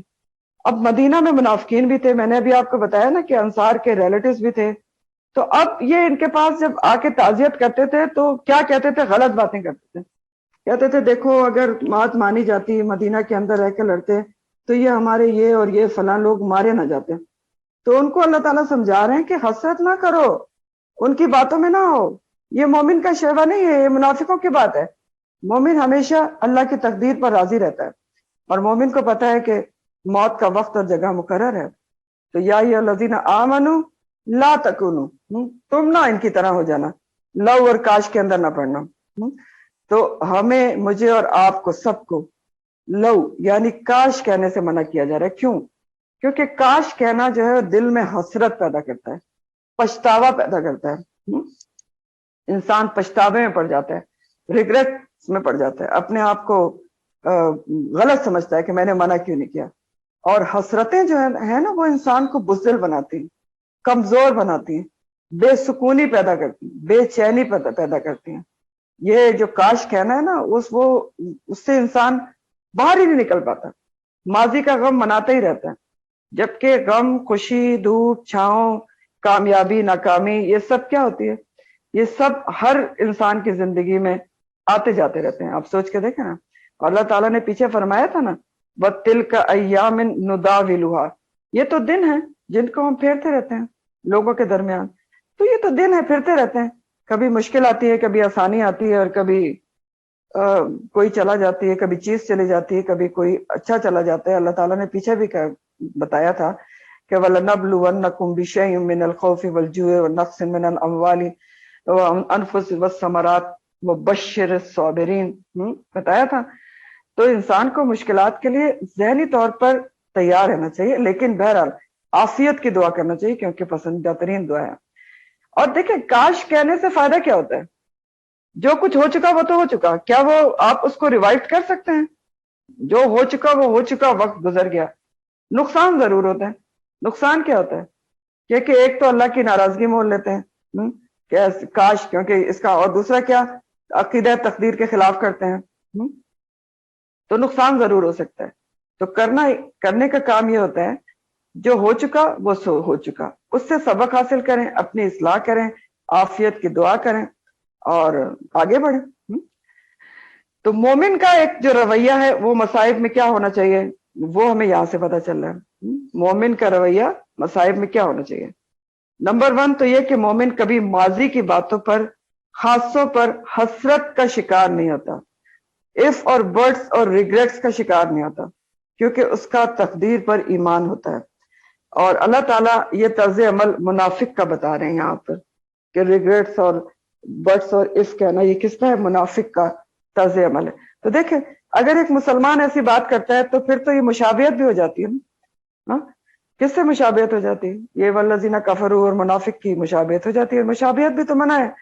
اس لیے غم میں بھی مومن اپنی گفتگو کو بھی کنٹرول میں رکھتا ہے، اور بات یہ ہوتی کہ کوئی غلط بات نہ نکلے۔ اور بات اصل میں یہ ہوتی کہ انسان جو بات اس کی سوچ میں ہوتی وہی زبان پر ہوتی ہے۔ تو مومن صرف زبان کو کنٹرول میں نہیں رکھتا، اپنی سوچ کو بھی مثبت رکھتا ہے۔ اور مومن کا ایمان ہمیشہ اس بات پر پختہ ہوتا ہے کہ وہ ہر شر میں خیر چھپی ہوتی ہے۔ وہ جانتا ہے کہ میرا اللہ جو ہے وہ کبھی میرے ساتھ غلط نہیں کر سکتا۔ اللہ تعالیٰ قرآن میں کہتے ہیں نا کہ ان اللہ لیس بظلام للعبید، اللہ تعالیٰ اپنے بندوں کے لیے کبھی بھی ظلم نہیں کر سکتا، تو ظلم نہیں کر سکتا تو ضرور کوئی حکمت اور بھلائی ہوگی جو مجھے ابھی نظر نہیں آ رہی ہے۔ تو آپ دیکھیں کہ اکثر تعزیت کے موقع پر لوگ غلط جملے بولتے ہیں جو اگلے کو سخت اور پریشان کر دیتے ہیں، کہ آپ جا کے کسی کو کہہ رہے ہیں کاش تم نے اس کو روک لیا ہوتا، ہاں وہ اس سفر پہ نہ جاتے، تم نے منع کر دیا ہوتا تو نہ مرتے۔ سنا ہے کبھی؟ عام طور پہ ایسا ہوتا ہے کہ کاش اس نے فلائٹ نہ لی ہوتی، فلائٹ کینسل ہو گئی ہوتی۔ اور پھر کہتے ہیں کہ بہت ینگ عمر میں یہ تو بڑا ظلم ہے، ابھی اس کی عمر ہی کیا تھی۔ کس پر ظلم ہے؟ اللہ نے ظلم کیا ہے؟ کیسے جملے ہیں یہ؟ سوچ کے دیکھیں کیسے جملے ہیں یہ؟ یہی تو اللہ تعالیٰ سارا منع کر رہے ہیں۔ اللہ تعالیٰ کو معلوم ہے، یہ ہمارا ایمان بالغیب پر یقین ہے، ایک اہم جز ہے کہ اللہ تعالیٰ کو معلوم ہے کس نے لکھا ہوا ہے، کس نے کب، کس سرزمین پر، کس عمر میں اور کس طریقے سے مرنا ہے۔ تو ایسی باتیں کرنے سے سوائے حسرت، ندامت اور اللہ کی ناراضگی کے کچھ بھی نہیں ملتا۔ تو ایسے جملوں سے پرہیز کرنا چاہیے، بلکہ ایسے جملے بولنا چاہیے جو اس کو سکون پہنچائیں، کہ جیسے آپ کہہ سکتے ہیں کہ اللہ تعالیٰ نے اس غم کے ذریعے تمہارے درجات بلند کرنے تھے، تمہیں موت تو ہر کسی کو آنی ہے، اس طرح کی بات سمجھانا چاہیے۔ چھوٹی سی زندگی ہے، ہم نے بھی چلے جانا ہے انہی کے پاس، تو یہ بجائے یہ اس قسم کی باتیں کرنے کی، اس سے منع کیا جا رہا ہے۔ سورہ نساء آیت نمبر 77 میں آتا ہے، النساء 77، اللہ تعالیٰ کہتے ہیں اینما تکونوا یدرککم الموت ولو کنتم فی بروج مشیدہ، جہاں کہیں بھی تم ہوگے موت تم کو پا لے گی، بے شک تم مضبوط ترین قلعے میں بھی بیٹھے ہو۔ تو اگر موت کا ٹائم آ گیا تو اب انسان کتنا بھی پروٹیکٹڈ ہو کے بیٹھ جائے، کتنی بھی سیکیورٹی لگا لے،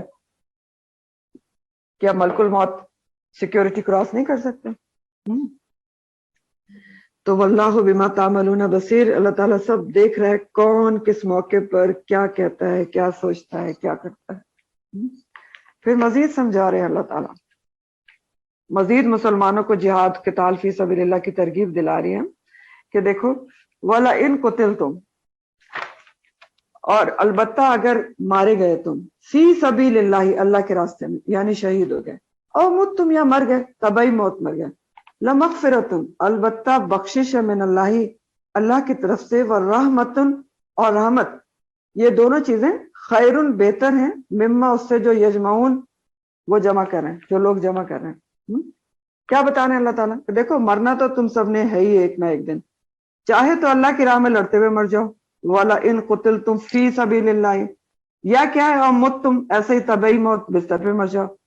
تو بہتر یہ نہیں ہے کہ انسان اللہ کی راہ میں شہادت کی موت پائے، ایسی موت جس پر اللہ کا مغفرت اور رحمت کا وعدہ ہے، لَمَغْفِرَةٌ مِّنَ اللَّهِ وَرَحْمَةٌ، البتہ مغفرت اللہ تعالیٰ کی طرف سے اور رحمت جس کے اوپر لازم مل جائے، تو اس موت کی تمنا کرو، یہ بہتر نہیں ہے کہ اللہ تعالیٰ ایسی موت کی تمنا کرے جس پر اللہ تعالیٰ کا مغفرت اور رحمت دینے کا وعدہ ہے، بخشش اور جنت کا وعدہ ہے۔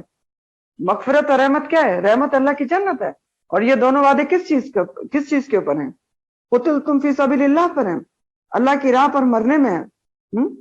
اور یہ دونوں وہ چیزیں ہیں جو دنیا کی تمام مال و دولت سے بڑھ کر ہیں، مما یجمعون، جو لوگ جمع کرتے ہیں۔ اللہ کی مغفرت اور جنت، سوچ کے دیکھیں اس سے بڑی کوئی چیز ہے؟ تو اب سوچیں، انسان زندگی کی تمنا کیوں کرتا ہے، موت سے کیوں ڈرتا ہے؟ کہ تھوڑے دن اور جی لے، اور زندگی کا حریص ہوتا ہے کہ تھوڑی اور چیزیں جمع کر لوں۔ لیکن کیا ہوتا ہے، جو بھی وہ جمع کرتا ہے کیا اس کے ہمیشہ ساتھ دیتی ہیں؟ کیا اس کے ساتھ جاتی ہیں؟ چیزیں فانی ہو جاتی ہیں تو انسان خود چلا جاتا ہے، اور کچھ اس کے ساتھ نہیں جاتا، کچھ بھی اس کے ساتھ نہیں جاتا۔ چیزیں جو بھی جمع کرتا ہے وہ اس کے موت کے بعد کسی کام کی نہیں۔ اس لیے کیا ایسی موت کی تمنا نہیں کرنا چاہیے جو اللہ کی مغفرت اور رحمت کا باعث بن سکے؟ ہاں، اور پھر اللہ تعالیٰ مزید بھی سمجھا رہے ہیں کہ وَلَئِن مُتُّمْ أَوْ قُتِلْتُمْ لَإِلَى اللَّهِ تُحْشَرُونَ، چاہے تم اللہ کی راہ میں شہادت کی موت پالو، اللہ کی پسند کی موت مر جاؤ، یا پھر کیا ہے ایسے ہی طبعی موت مر جاؤ، دونوں صورتوں میں مر کر تم نے حاضر اکٹھا تو اللہ کی طرف ہونا ہے۔ یعنی دونوں صورتوں میں آگے کس کے کھڑا ہونا ہے؟ ایک ہی جگہ جانا ہے، تم نے رب کے سامنے کھڑا ہونا ہے۔ تو پھر اچھی بات یہ نہیں ہے کہ ایسی موت کی تمنا کرو جو اللہ تعالیٰ کی پسند کی موت ہو، اس کی راہ کی موت ہو، تاکہ اس کے سامنے تم سر اٹھا کر اور سرخرو ہو کر کھڑے ہو سکو۔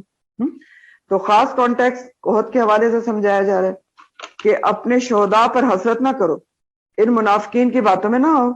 تمہارے شہداء تو ایسی جگہ پہنچ چکے ہیں کہ اللہ کی مغفرت بھی مل چکی اور رحمت کے حقدار بھی بن گئے ہیں، ان کو تو جنت میں داخلہ مل گیا ہے۔ تو ان کی باتوں میں نہ ہو۔ اور عام کانٹیکس میں تمام مومنین کو سمجھایا جا رہا ہے کہ ایک مومن کبھی موت سے گھبراتا نہیں، بلکہ شہادت کی موت کی تمنا اور دعا کرتا ہے۔ شہادت کی موت کی تمنا اور دعا کرتا ہے، کیوں؟ کیونکہ شہید کے بہت اعلیٰ درجات ہیں۔ آپ پیچھے پڑھ چکے ہیں نا سارے حدیث، جیسے مسلم کی حدیث کا مفہوم تھا کہ شہید کے خون کی پہلی بوند زمین پر گرنے نہیں دی جاتی کہ اللہ تعالیٰ اس کے سارے گناہ بخش دیتے ہیں سوائے قرض کے۔ اور مسلم کی حدیث کے مفہوم میں آتا ہے کہ شہید کی روح سیدھی جنت میں جاتی ہے، اس کی برزخی زندگی نہیں ہوتی، یعنی عذاب قبر سے بچ جاتا ہے۔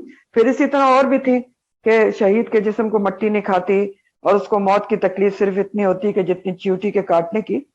تو آپ سوچیں کہ ایسی موت جس سے گناہ بخش دیے جائیں، جنت میں داخلہ کی امید ہو جائے، اللہ کی رحمت کا سبب بنے، اس کے مقابلے میں انسان زندگی کی تمنا کرے اور موت سے ڈرے، میدان جنگ میں نہ جائے کہ کچھ اور دنیا کی چیزیں جمع کر لوں، تو یہ چیزیں کیا حیثیت رکھتی ہیں؟ نبی کریم صلی اللہ علیہ وسلم نے فرمایا، مسلم کی حدیث کا مفہوم ہے کہ جو یوں مرا کہ اس نے نہ اللہ کی راہ میں جہاد کیا، نہ دل میں اس کی خواہشی رکھی، تو وہ نفاق کے ایک شعبے پر مرا ہے۔ سمجھ رہے ہیں؟ یعنی دل میں شہادت کی، اللہ کی راہ میں لڑنے کی شوق ضرور رکھنا چاہیے، ٹھیک؟ اور آپ کو پتا ہے کہ خواتین جو تھیں، صحابیات جو تھیں، وہ بھی میدان جنگ میں ہوتی تھیں، بہت سارے کام کر رہی ہوتی تھیں، مرہم پٹی اور پانی وغیرہ پلانا۔ پھر اسی طرح مسلم کی حدیث کا مفہوم ہے، نبی کریم صلی اللہ علیہ وسلم نے فرمایا، جو سچے دل سے شہادت کی دعا مانگتا ہے، اللہ تعالیٰ اس کو شہداء کے مرتبے پر پہنچا دیتے ہیں، اگرچہ اپنے بستر ہی پر موت ہے۔ تو سچے دل سے شہادت کی دعا مانگنا چاہیے، کیونکہ نبی کہہ رہے ہیں صلی اللہ علیہ وسلم کہ شہادت کا رتبہ ملے گا اگرچہ بستر پر ہی مرے۔ اور شہادت کی دعا کیا ہے؟ پہلے بھی آپ کو بتائی تھی، حضرت عمر فاروق سے مروی دعا ہے بخاری کی روایت کے مطابق، اللہم ارزقنی شہادتا فی سبیلک واجعل موتی فی بلد رسولک، اللہ مجھے اپنے راستے میں شہادت عطا فرما اور میری موت کو بنا دے رسول کے شہر میں، مدینہ میں۔ تو یہ دعا کرنی چاہیے، تاکہ دیکھیں خواہش بھی رکھنی چاہیے سچے دل سے کہ اللہ کی راہ میں موت آئے۔ اور اللہ کی راہ کی جو موت ہوتی ہے نا، وہ میدان جنگ کی شہادت کے علاوہ بھی کچھ ہوتی ہیں جو فی سبیل اللہ ہوتی ہیں، تو ان کو بھی دیکھ لیتے ہیں، کیونکہ ظاہر ہے میدان جنگ میں جانے کا ہر کسی کو موقع نہیں ملتا، لیکن کچھ اور بھی موتیں ہیں جو فی سبیل اللہ ہیں، شہید میدان جنگ کے شہید کے علاوہ۔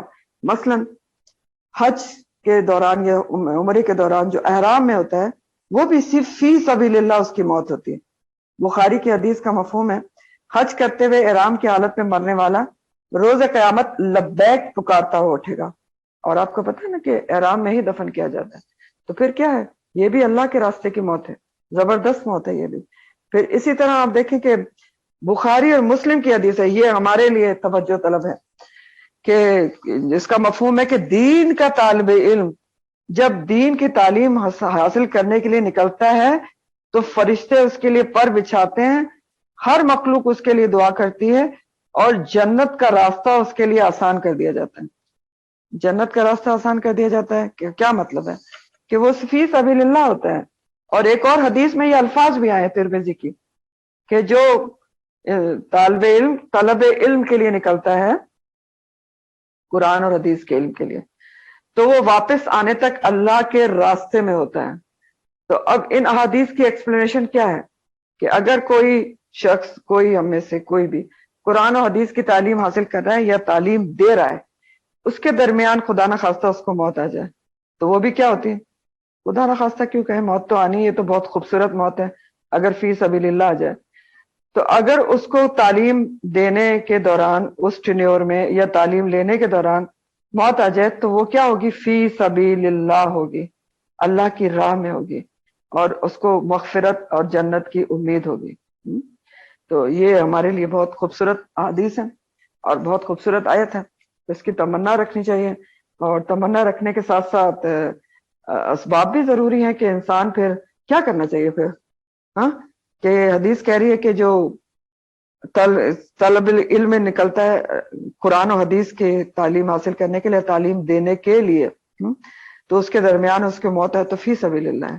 اس کا مطلب کیا ہے؟ کیا کرنے کا کام ہے کہ مرتے دم تک کوشش کیا ہونا چاہیے، آخری لمحے تک یا قرآن کی تعلیم لے رہا ہوں یا دے رہا ہوں حدیث اور قرآن کی، یہی فی سبیل اللہ موت کا ہمارے لیے بہت آسان راستہ ہے۔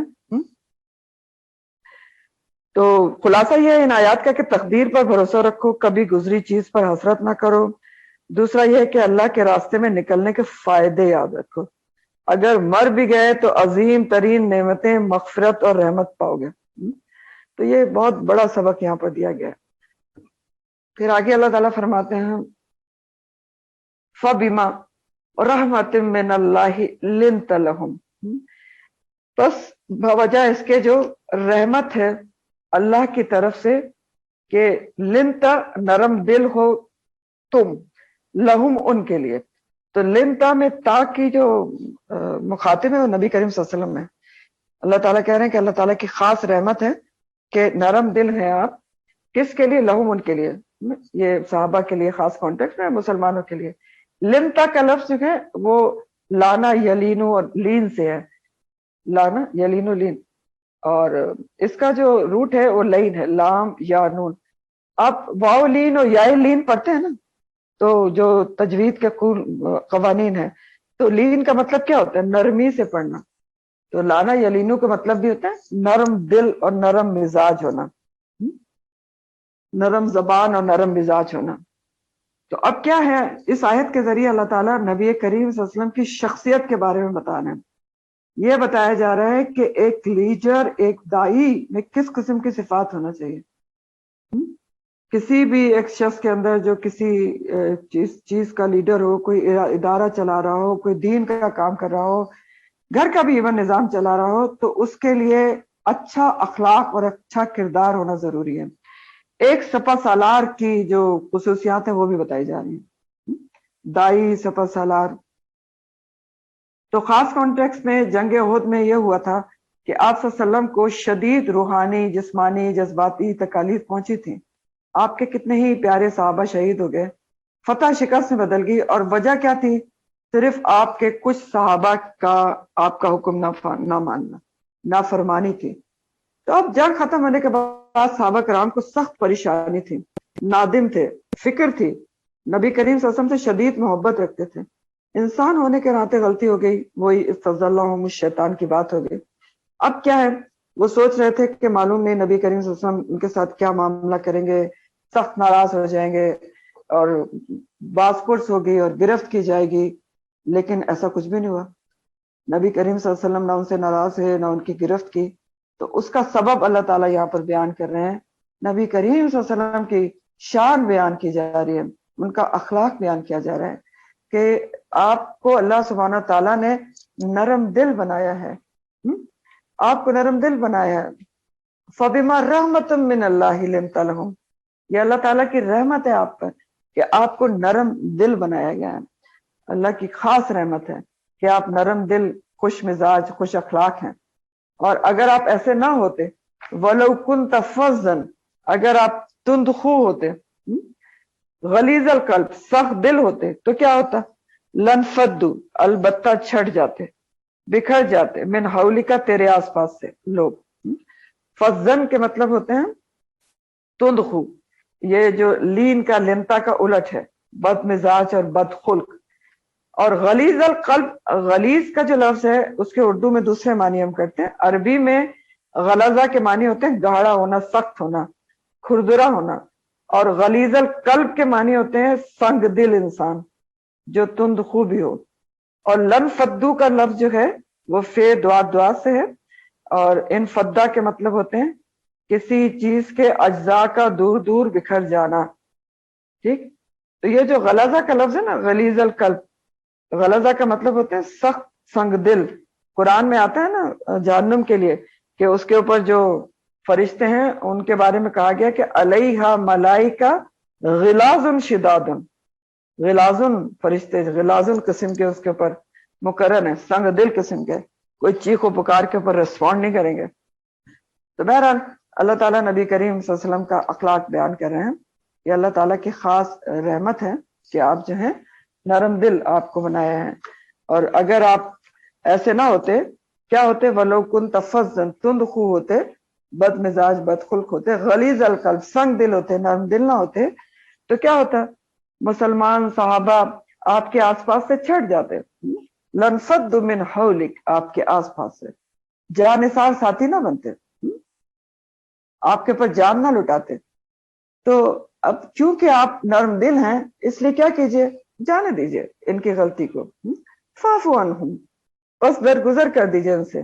وَاسْتَغْفِرْ لَهُمْ، اور بخشش بھی مانگیے ان کے لیے.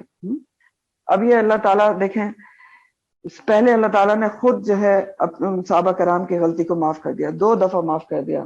اور اب اپنے نبی صلی اللہ علیہ وآلہ وسلم کو بہت ہی خوبصورت طریقے سے موٹیویٹ کر رہے ہیں کہ آپ بھی ان کی غلطی کو جاننے دیجئے، کیونکہ آپ تو ہیں نرم دل، لنت لہم ہیں.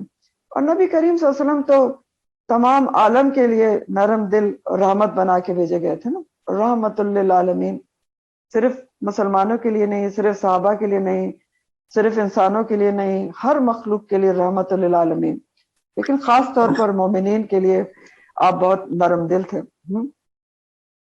آپ کے اخلاق کے بارے میں سورہ قلم میں اللہ تعالیٰ فرماتے ہیں، سورہ القلم میں، کہ وَإِنَّكَ لَعَلَىٰ خُلُقٍ عَظِيمٍ، اور بے شک آپ البتہ اعلیٰ ترین اخلاق پہ ہیں. 2-3 تاکیدوں کے ساتھ یہ بات ہے کہ آپ سے اچھا تو اخلاق دنیا میں کسی کا ہی نہیں. اور اسی طرح جو مومنین کے ساتھ لنتا لہم کی بات ہے کہ نرم دل ہیں، اس میں سورہ توبہ کی آخری آیات بہت زبردست ہیں. سورہ توبہ کی آخری آیات 128 ہے، لَقَدْ جَاءَكُمْ رَسُولٌ مِّنْ أَنفُسِكُمْ عَزِيزٌ عَلَيْهِ مَا عَنِتُّمْ حَرِيصٌ عَلَيْكُمْ بِالْمُؤْمِنِينَ رَءُوفٌ رَحِيمٌ. لوگوں، تمہارے پاس وہ پیغمبر آئے ہیں جو تمہارے اپنے نفس میں سے ہیں، جن کو تمہارا مشکل میں پڑنا شدید گراں گزرتا ہے، اور تمہارے نفع کے وہ حریص ہیں، اور مومنین کے ساتھ بہت ہی شفیق اور مہربان ہیں. اور نبی کریم صلی اللہ علیہ وسلم کی یہ جو نشانیاں ہیں نا، شفیق اور رحیم اور نرم دل، یہ ساری چیزیں پچھلی الہامی کتابوں میں بھی موجود تھیں. تورات اور انجیل دونوں میں یہ بات موجود ہے کہ آئندہ جو آخری نبی آئیں گے وہ بد اخلاق نہ ہوں گے، نہ ہی سنگ دل ہوں گے، نہ بازاروں میں شور کرنے والے ہوں گے، اور برائی کا بدلہ برائی سے نہیں دیں گے. یہ تورات و انجیل میں لکھا ہوا ہے. تو اللہ تعالیٰ کا نبی سے فرمانا ہے کہ کیونکہ آپ کو اللہ تعالیٰ نے بنایا ہی نرم دل ہے، اس لیے چھوڑیں، جانا دیں ان کو. ایک غلطی ہو گئی، شیطان نے ان کا قدم پھسلا دیے، فاعفوا عنہم، بخش دیجئے ان کو، معاف کر دیجئے. اور صرف بخش نہیں دیجئے بلکہ ان کے لیے آپ بخشش کی دعا مانگیے. واستغفر لہم، یہ بہت بڑی بات ہے کہ آپ ان کے لیے بخشش کی دعا مانگیں. اس سے 2 طرفہ کام ہوگا، ایک تو ان کی بخشش ہو جائے گی، دوسرا آپ کا دل صاف ہو جائے گا. تو آپ ان کے لیے بخشش کی دعا مانگیں. تو یہاں پر ایک تو نبی کریم صلی اللہ علیہ وسلم کی بہت زیادہ عظمت و شان کا پتہ چلتا ہے اس آیت سے. دوسری طرف صحابہ کی اگین آپ کو اہمیت اور اللہ تعالیٰ کی نظر میں ان کی جو امپورٹنس اور محبت ہے اس کا پتہ چلتا ہے کہ اللہ تعالیٰ کس خوبصورت انداز سے نبی کریم صلی اللہ علیہ وسلم سے صحابہ کی سفارش کر رہے ہیں کہ آپ ان کو معاف کر دیجئے اور ان کے لیے مغفرت کی دعا بھی کریں، کیونکہ آپ ان کو معاف کر دیں گے اور آپ ان کے لیے دعا کریں گے تو یہ بات ان کے لیے بہت باعث سکون اور اطمینان ہوگی. آپ کی خوشنودی پا کر ان کے شکست خوردہ دل مطمئن ہو جائیں گے. اور یہ بات سورہ توبہ میں بھی آتی ہے. سورہ توبہ آیت نمبر 103 ہے، التوبہ 103. اللہ تعالیٰ فرماتے ہیں وَصَلِّ عَلَيْهِمْ إِنَّ صَلَاتَكَ سَكْنٌ لَهُمْ. آپ ان کے لیے دعا مانگیے، بے شک آپ کی جو دعا ہے وہ ان کو سکون پہنچائے گی. ٹھیک، تو یہاں سے ہمیں کیا سبق ملتا ہے کہ ایک مسلمان قوم کا جو سربراہ ہوتا ہے نا، اس کو ہمیشہ اپنے عوام کا خیر خواہ ہونا چاہیے اور بڑے دل کا مالک ہونا چاہیے. تو آپ صلی اللہ علیہ وسلم نے بالکل اسی طرح کیا کہ آپ نے ان سے درگزر بھی فرما دیا، بلکہ ان کے لیے مغفرت کی دعا بھی کی. اور یہی وجہ ہے کہ صحابہ کرام آپ پر جان لٹانے پر تیار تھے. کوئی آپ کے پاس چھٹنا تو درکنار، آپ کے پاس سے نہیں ہٹتا تھا، جان قربان کرنے پہ تیار رہتے تھے، وضو کا پانی زمین پر نہیں کرنے دیتے تھے. ٹھیک. اور دوسرا یہاں سے ہمیں ایک بہت اہم چیز یہ پتہ چل رہی ہے کہ کسی بھی انسان کا رحم دل نرم دل ہونا اس پر اللہ کی خاص رحمت کی نشانی ہوتی ہے. اللہ تعالیٰ یہی کہہ رہے ہیں، دیکھیں فَبِمَا رَحْمَةٍ مِّنَ اللَّهِ، یہ اللہ تعالیٰ کی رحمت ہے کہ آپ نرم دل ہیں. تو اگر کوئی نرم دل ہے تو یہ اس کے اوپر اللہ کی خاص رحمت ہوتی ہے. ہر کوئی نرم دل نہیں ہوتا نا، سوچ کے دیکھیں نا، نرم دل کون ہوتا ہے؟ چھوٹی سی کسی کی تکلیف دیکھیں تو اس پر بالکل پسیج جائے، اس کی مدد کے لیے کھڑا ہو جائے. اور انسان تو انسان جانوروں کی تکلیف کے اوپر وہ ریسپونڈ کرے تو یہ نرم دلی ہوتی ہے. اور ایک حدیث کے مفہوم میں آتا ہے کہ جنت میں جانے والوں کے دل پرندوں کی طرح نرم ہوں گے. پرندے کا دل نرم ہوتا ہے نا بہت، تو نرم دل ہونا ایک بہت بڑی خوبی ہوتی ہے. اور یہ بھی یہاں سے پتہ چلتا ہے اس آیت سے کہ دوسرے سے دعا کے لیے کہنا جائز ہے کہ آپ ہمارے لیے دعا کریں. اللہ تعالیٰ نبی کریم صلی اللہ علیہ وسلم کو کہہ رہے ہیں کہ وَاسْتَغْفِرْ لَهُمْ، آپ ان کے لیے دعا کیجئے. اگلی ہدایت اللہ تعالیٰ کہہ رہے ہیں وَشَاوِرْهُمْ فِي الْأَمْرِ، اور آپ مشورہ بھی کریں ان سے معاملات میں. یعنی مزید ہدایت ہے کہ جس طرح آپ غزوہ احد سے پہلے مشاورت کرتے تھے صحابہ سے، پہلے اس طرح سے دوبارہ بھی کریں. تو یہ اللہ تعالیٰ نے کیوں کہا؟ کیونکہ تاکہ صحابہ کو پہلے کی طرح اپنائیت محسوس ہو. ان کو یہ ان کے دل سے یہ بات دور ہو جائے کہ کہیں نبی کریم صلی اللہ علیہ وسلم ناراض تو نہیں ہے. کیونکہ اگر مشاورت نہ کرتے دوبارہ تو یہ خیال آ سکتا تھا نا. تو اپنائیت محسوس ہو، خوشی ہو، باہم تعلق محسوس ہو. اور اس لیے بھی کہا جا رہا ہے کہ امت کی تربیت کی جائے. شاورہم فی الامر، امت کو سمجھایا جائے کہ جب کہاں کوئی معاملہ آپ طے کرنے جا رہے ہوں تو اس میں مشاورت کر لینا چاہیے. تو یہ جو مشاورت ہوتی ہے نا، یہ کسی خاص معاملے میں خاص طور پر کی جاتی ہے. جیسے خاص طور پر ایسے معاملات میں کی جاتی ہے کہ جب قرآن اور سنت سے کلیئر کٹ کوئی رہنمائی نہ مل رہی ہو تو وہاں پر مشاورت ضرور کرنا چاہیے. اور اسی آیت سے جو کہ علماء نے اجماع اور اجتہاد کی گنجائش بھی نکالی نا کہ کرنا چاہیے. وَشَاوِرْهُمْ فِي الْأَمْرِ، اور پھر مل کر علم کے مطابق فیصلہ کرنا چاہیے. دیکھیں جہاں پر واضح قرآن و سنت کا حکم موجود ہے، اس کی ٹرمینالوجی یہ ہوتی ہے قرآن کی نص سے اگر کوئی چیز ثابت ہے، یعنی قرآن کے حکم سے ثابت ہے، سنت سے ثابت ہے، تو مشورے کی ضرورت نہیں ہوتی نا. یعنی اب میں یہ تو کسی سے مشورہ نہیں کروں گی کہ میں نماز پڑھوں یا نہ پڑھوں. ٹھیک ہے. تو زیادہ تر جو مشورہ کیا جاتا ہے مشاورت انتظامی تدبیری امور میں کی جاتی ہے. مثلا جنگ کہاں لڑیں اور اس کی حکمت کیا ہونا چاہیے، اور قیدیوں کے ساتھ کیا معاملہ کرے، یا معاشی بہبود اور فلاح کے جو طریقے ہوتے ہیں کس طریقے سے کریں. یہ سب چیزیں ہوتی ہیں جس پہ مشاورت کرنا چاہیے. پھر کسی بھی معاملے پر آپ مشاورت کر سکتے ہیں، اپنے پرسنل پہ بھی کر سکتے ہیں مشاورت. اور ہمیں یہاں سے پتہ چل رہا ہے کہ کسی بھی معاملے پر مشورہ کرنا سنت رسول صلی اللہ علیہ وآلہ وسلم ہے. اور جو مشاورت ہوتی ہے نا، اس کے کئی فائدے ہوتے ہیں. کیا فائدے ہوتے ہیں آپ دیکھیں. مشورے کی اہمیت اور افادیت کیا ہوتی ہے؟ نمبر 1 تو ایک کام کی جو کوالٹی ہے وہ اچھی ہو جاتی ہے. کیونکہ دیکھیں جب بہت سارے لوگوں سے آپ مشورہ لیتے ہیں تو اس معاملے کے بہت سارے پہلو جو آسپیکٹس ہوتے ہیں کھل کر سامنے آتے ہیں، کیونکہ ہر جو انسان ہے اس کی سوچ مختلف ہوتی ہے، اس لیے آپ کو مختلف آئیڈیاز ملتے ہیں، اور سب سے بڑھ کر کیا ہے، سنت پر عمل ہو جاتا ہے۔ آپ نبی کریم صلی اللہ علیہ وسلم ہمیشہ مشاورت سے چلتے تھے نا۔ ابو ہریرہ رضی اللہ تعالیٰ عنہ کہتے ہیں کہ میں نے نبی کریم صلی اللہ علیہ وسلم سے زیادہ کوئی مشورہ کرنے والا دیکھا نہیں۔ اور قرآن میں ایک جگہ اور بھی اللہ سبحانہ تعالیٰ سورہ شورا میں مومنین کی خوبی بتاتے ہیں کہ وَأَمْرُهُمْ شُورَى بَيْنَهُمْ، کہ ان کے معاملات آپس میں مشاورت سے طے ہوتے ہیں۔ تو باہم جو مشورہ ہے اس سے کام کی کوالٹی بہتر ہوتی ہے، اور پھر یہ ہوتا ہے کہ کسی ایک پر فیصلے کی ذمہ داری نہیں رہتی، فیصلے کا بوجھ بڑھ جاتا ہے نا، اور آپس میں اپنائیت تو تعلق بھی پیدا ہوتا ہے۔ اب سوال یہ ہے کہ مشورہ کس سے کرنا چاہیے، کس سے کرنا چاہیے، یہ بھی بہت امپورٹنٹ پوائنٹ ہے کہ کس سے مشورہ کریں۔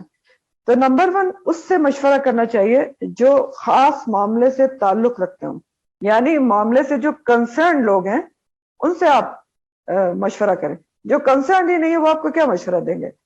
اور جن کو معاملے کا مکمل علم ہے، نالج ہے کہ کس معاملے میں مشورہ لیا جا رہا ہے، اور تجربے کار ہوں، یعنی بے علم ناسمجھ لوگوں سے مشورہ نہیں لینا چاہیے، اور جو کنسرن نہیں ہے، جن کو ایکچوئل میٹر کا پتہ ہی نہیں ہے، ان سے بھی مشورہ نہیں لینا چاہیے۔ دیکھیں، یہ جو مشاورت کی جاتی ہے دین اسلام میں جس کی تاکید کی جا رہی ہے، اس کا مقصد یہ ہوتا ہے کہ یہ دیکھا جائے کہ کس کی رائے اقرب الی الحق ہے۔ اس کے کیا معنی ہے؟ حق کے قریب ہے، قرآن و سنت کے مطابق ہے، یہ دیکھا جاتا ہے۔ تو جتنی رائے جو ہیں وہ حق کے قریب ہوں، حق سے مراد ہے قرآن و سنت کے مطابق ہوں، تو اس کو لے لیا جاتا ہے۔ اور اس مشاورت میں پھر جو اکثریت یا اقلیت ہے وہ مشورے پر اس کی رائے پر اثر انداز نہیں ہوتی۔ کیوں؟ کیونکہ اگر حق کے قریب کچھ کم لوگوں کی بھی رائے ہو تو اس کو لیا جائے گا، اور حق کا فیصلہ بھی کون کرتا ہے؟ اقرب الی الحق کا جو سربراہ ہوتا ہے وہ فیصلہ کرے گا کہ کس کس کی رائے اقرب الی الحق ہے، اور پھر اس کو مان لیا جائے گا، بے شک وہ منورٹی میں کیوں نہ ہو۔ ٹھیک ہے، تو یہ مقصد ہوتا ہے۔ پھر کیا ہے کہ مشورہ اس سے کیا جائے جس کے دل میں اس میٹر کی، معاملے کی خیر خواہی اور سنجیدگی ہو، خیر خواہی اور سنجیدگی، سنسیئرٹی ہو اور سیریس ہو۔ مفاد پرست لوگوں سے یا نان سیریس لوگوں سے مشورہ نہیں لیا جائے گا۔ پھر اگلا پوائنٹ یہ کہ مشورہ دینے والے کو معلوم ہونا چاہیے کہ جس سے مشورہ لیا جا رہا ہے وہ امین ہوتا ہے، امانت دار ہوتا ہے۔ اگر اس نے خیر خواہی سے اچھا مشورہ نہیں دیا تو امانت میں خیانت کا مرتکب ہوگا۔ ابو داؤد کے حدیث کا مفہوم ہے، اگر کسی سے مشورہ لیا جائے تو اس کو وہ مشورہ دے جو وہ اپنے لیے پسند کرتا ہوں۔ ٹھیک ہے، اور مشورے کی سب سے خوبصورت اور اہم صورت کیا ہے؟ کہ اللہ سے مشورہ لیا جائے، استخارہ، جو کس وقت بھی آپ کسی وقت بھی جو ہے استخارے کی دعا پڑھ سکتے ہیں، اور استخارے کا پورا طریقہ اور سب کچھ آپ، میرا چھوٹا سا لیکچر فیس بک پر موجود ہے، اپلوڈ کر دیں گے، اس سے آپ کو رہنمائی مل جائے گی۔ استخارے کے بارے میں ترمذی کی حدیث کا مفہوم ہے کہ جو شخص کسی کام کا ارادہ کرے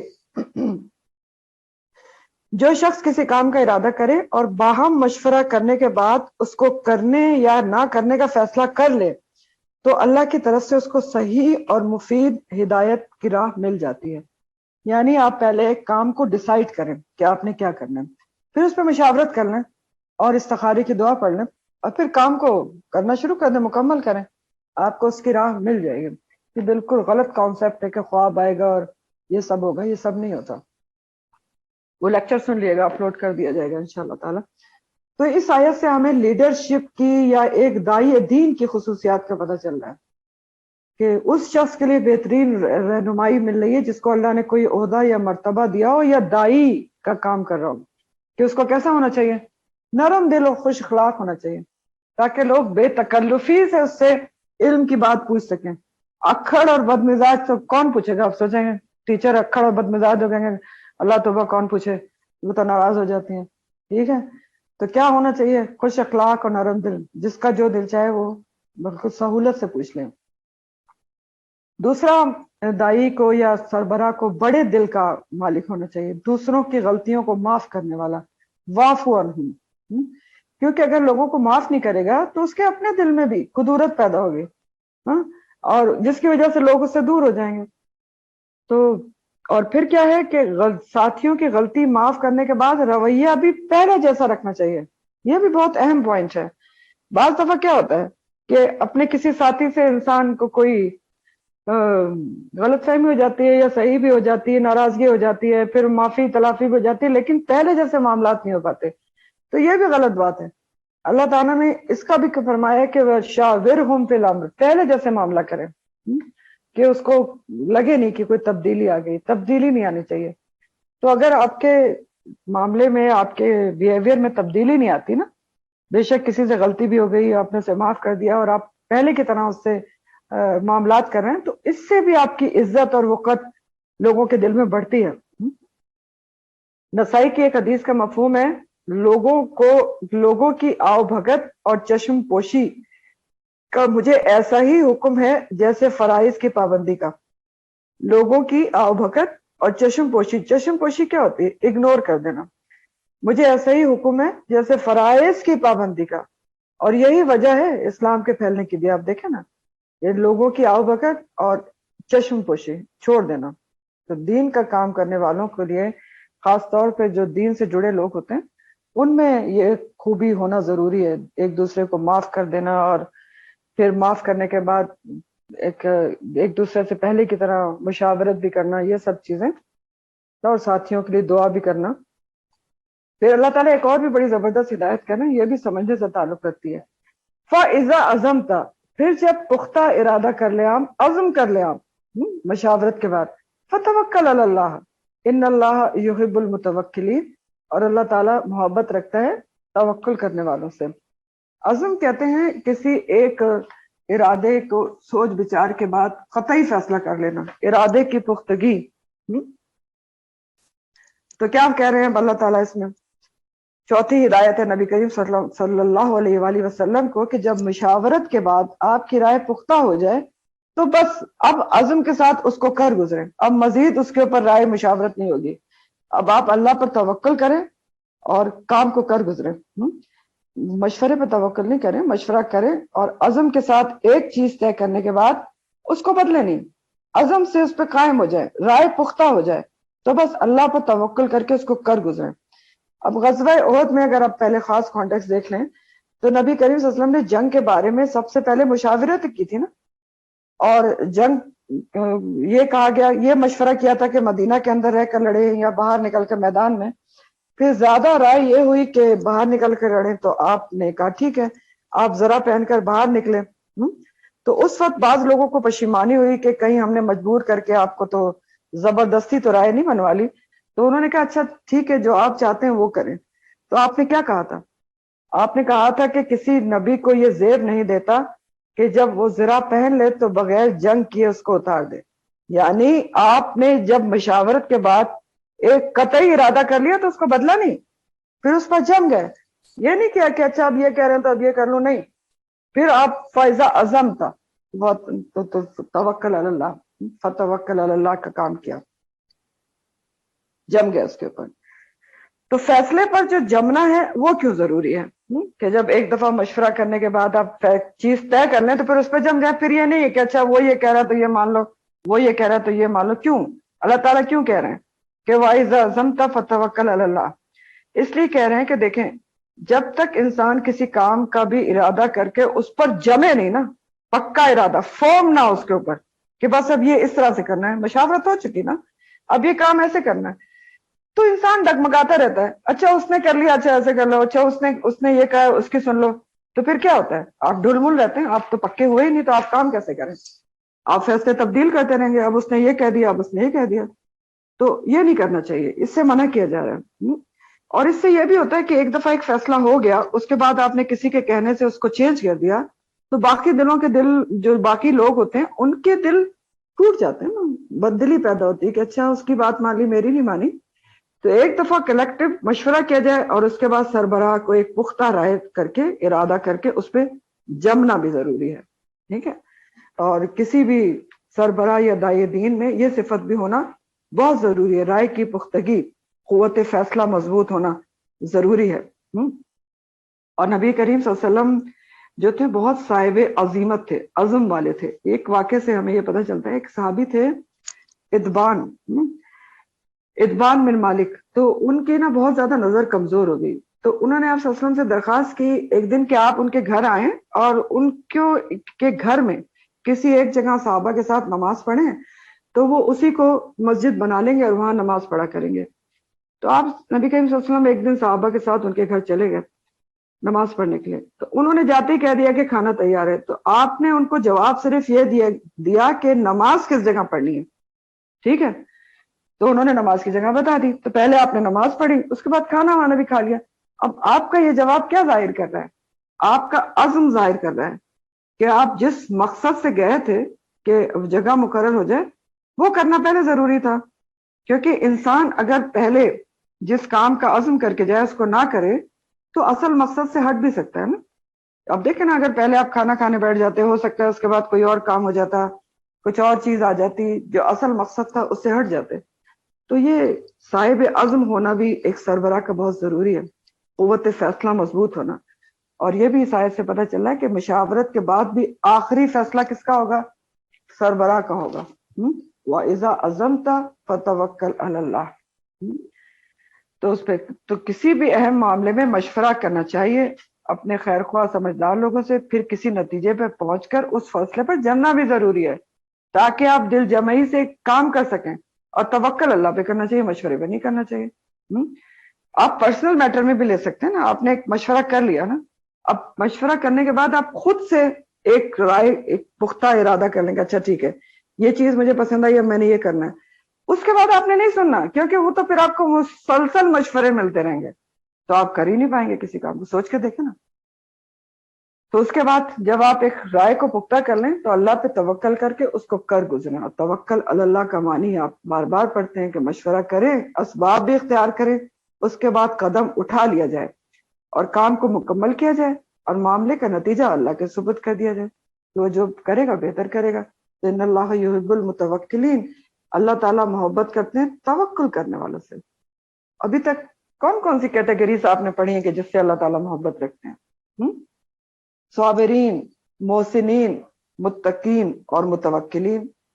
اب سوچیں کہ یہ ساری خوبیاں جس کسی انسان میں یا کسی جماعت میں پیدا ہو جائیں تو کوئی دنیا کی طاقت اس کو کامیاب ہونے سے روک سکتی ہے؟ نہیں روک سکتی نا. پھر اللہ تعالیٰ فرماتے ہیں ان ینصرکم اللہ، اگر مدد کرے تمہاری اللہ تعالیٰ، فلا غالب لکم، تو کوئی نہیں غالب آنے والا تمہارے اوپر. یعنی یہ صفات جو پہلے بیان ہوئی اللہ تعالیٰ کہہ رہے ہیں اگر تم نے اپنے اندر پیدا کر لیں، یہ جتنی بھی ہیں کہ تم معاف بھی کر دیا، شاور ہم بھی ہو گیا، اور اللہ پر توکل بھی کرنا سیکھ لیا، یہ اپنی کمزوریوں کو دور کر دیا، تو اگر یہ ساری تم نے خوبیاں اپنے اندر پیدا کر لیں تو کوئی بھی پھر تمہارے لیے اللہ کی مدد آئے گی. جب یہ ساری خوبیاں اپنے اندر پیدا کر لو گے، اپناؤ گے، اللہ کی مدد آئے گی. اور جب اللہ کی مدد تمہارے لیے آ جائے ان ینصرکم اللہ، تو پھر کوئی بھی غالب آنے والا نہیں ہے تمہارے اوپر. کیونکہ سب سے بڑی طاقت اور قوت کیا ہے؟ اللہ کی مدد ہے نا. اللہ کی اگر مدد تمہارے شامل حال ہو گئی تو پھر کون تم پر غالب آ سکتا ہے؟ فلا غالب لکم. اور اللہ کس کی مدد کرتا ہے؟ ان ینصرکم، جو اللہ کی مدد کرتے ہیں. ینصر اللہ تنصرکم. اور اللہ کی مدد کیسے کی جاتی ہے؟ اللہ کی مدد کی جاتی ہے اللہ کے دین کی مدد کر کے، اس کی سر بلندی کی لیے کام کر کے. تو جب اللہ کی مدد آ گئی تمہارے لیے تو پھر کیا ہے؟ کوئی بھی اس کے بعد تم پر غالب نہیں آ سکتا. اور اس کے برعکس کیا ہے کہ وَإِن يَخْذُلْكُمْ، اور اگر وہ چھوڑ دے تم کو، کون؟ اللہ سبحانہ تعالیٰ، فَمَنْ ذَا الَّذِي، پھر کون ہے جو ینصرکم وہ مدد کرے تمہاری من بعدی، اس کے بعد، اللہ کے بعد. وَعَلَى اللَّهِ، اور اللہ ہی پر، فَلْيَتَوَكَّلِ الْمُؤْمِنُونَ، مومنوں کو چاہیے، لازمی لام تاکید ہے کہ وہ لام امر ہے کہ وہ مدد توکل کرے مومنین اللہ کے اوپر. تو کیا سمجھایا جا رہا ہے کہ اصل کامیابی اللہ کی بے پناہ جو ہے کمال قدرت کا بیان ہے کہ اگر اللہ کی مدد آپ کے شامل حال ہو جائے تو پھر تو آپ کبھی ہار ہی نہیں سکتے، ناکام ہو ہی نہیں سکتے۔ تو یہ سمجھایا جا رہا ہے کہ اصل کامیابی حاصل ہی اللہ کی مدد سے ہوتی ہے۔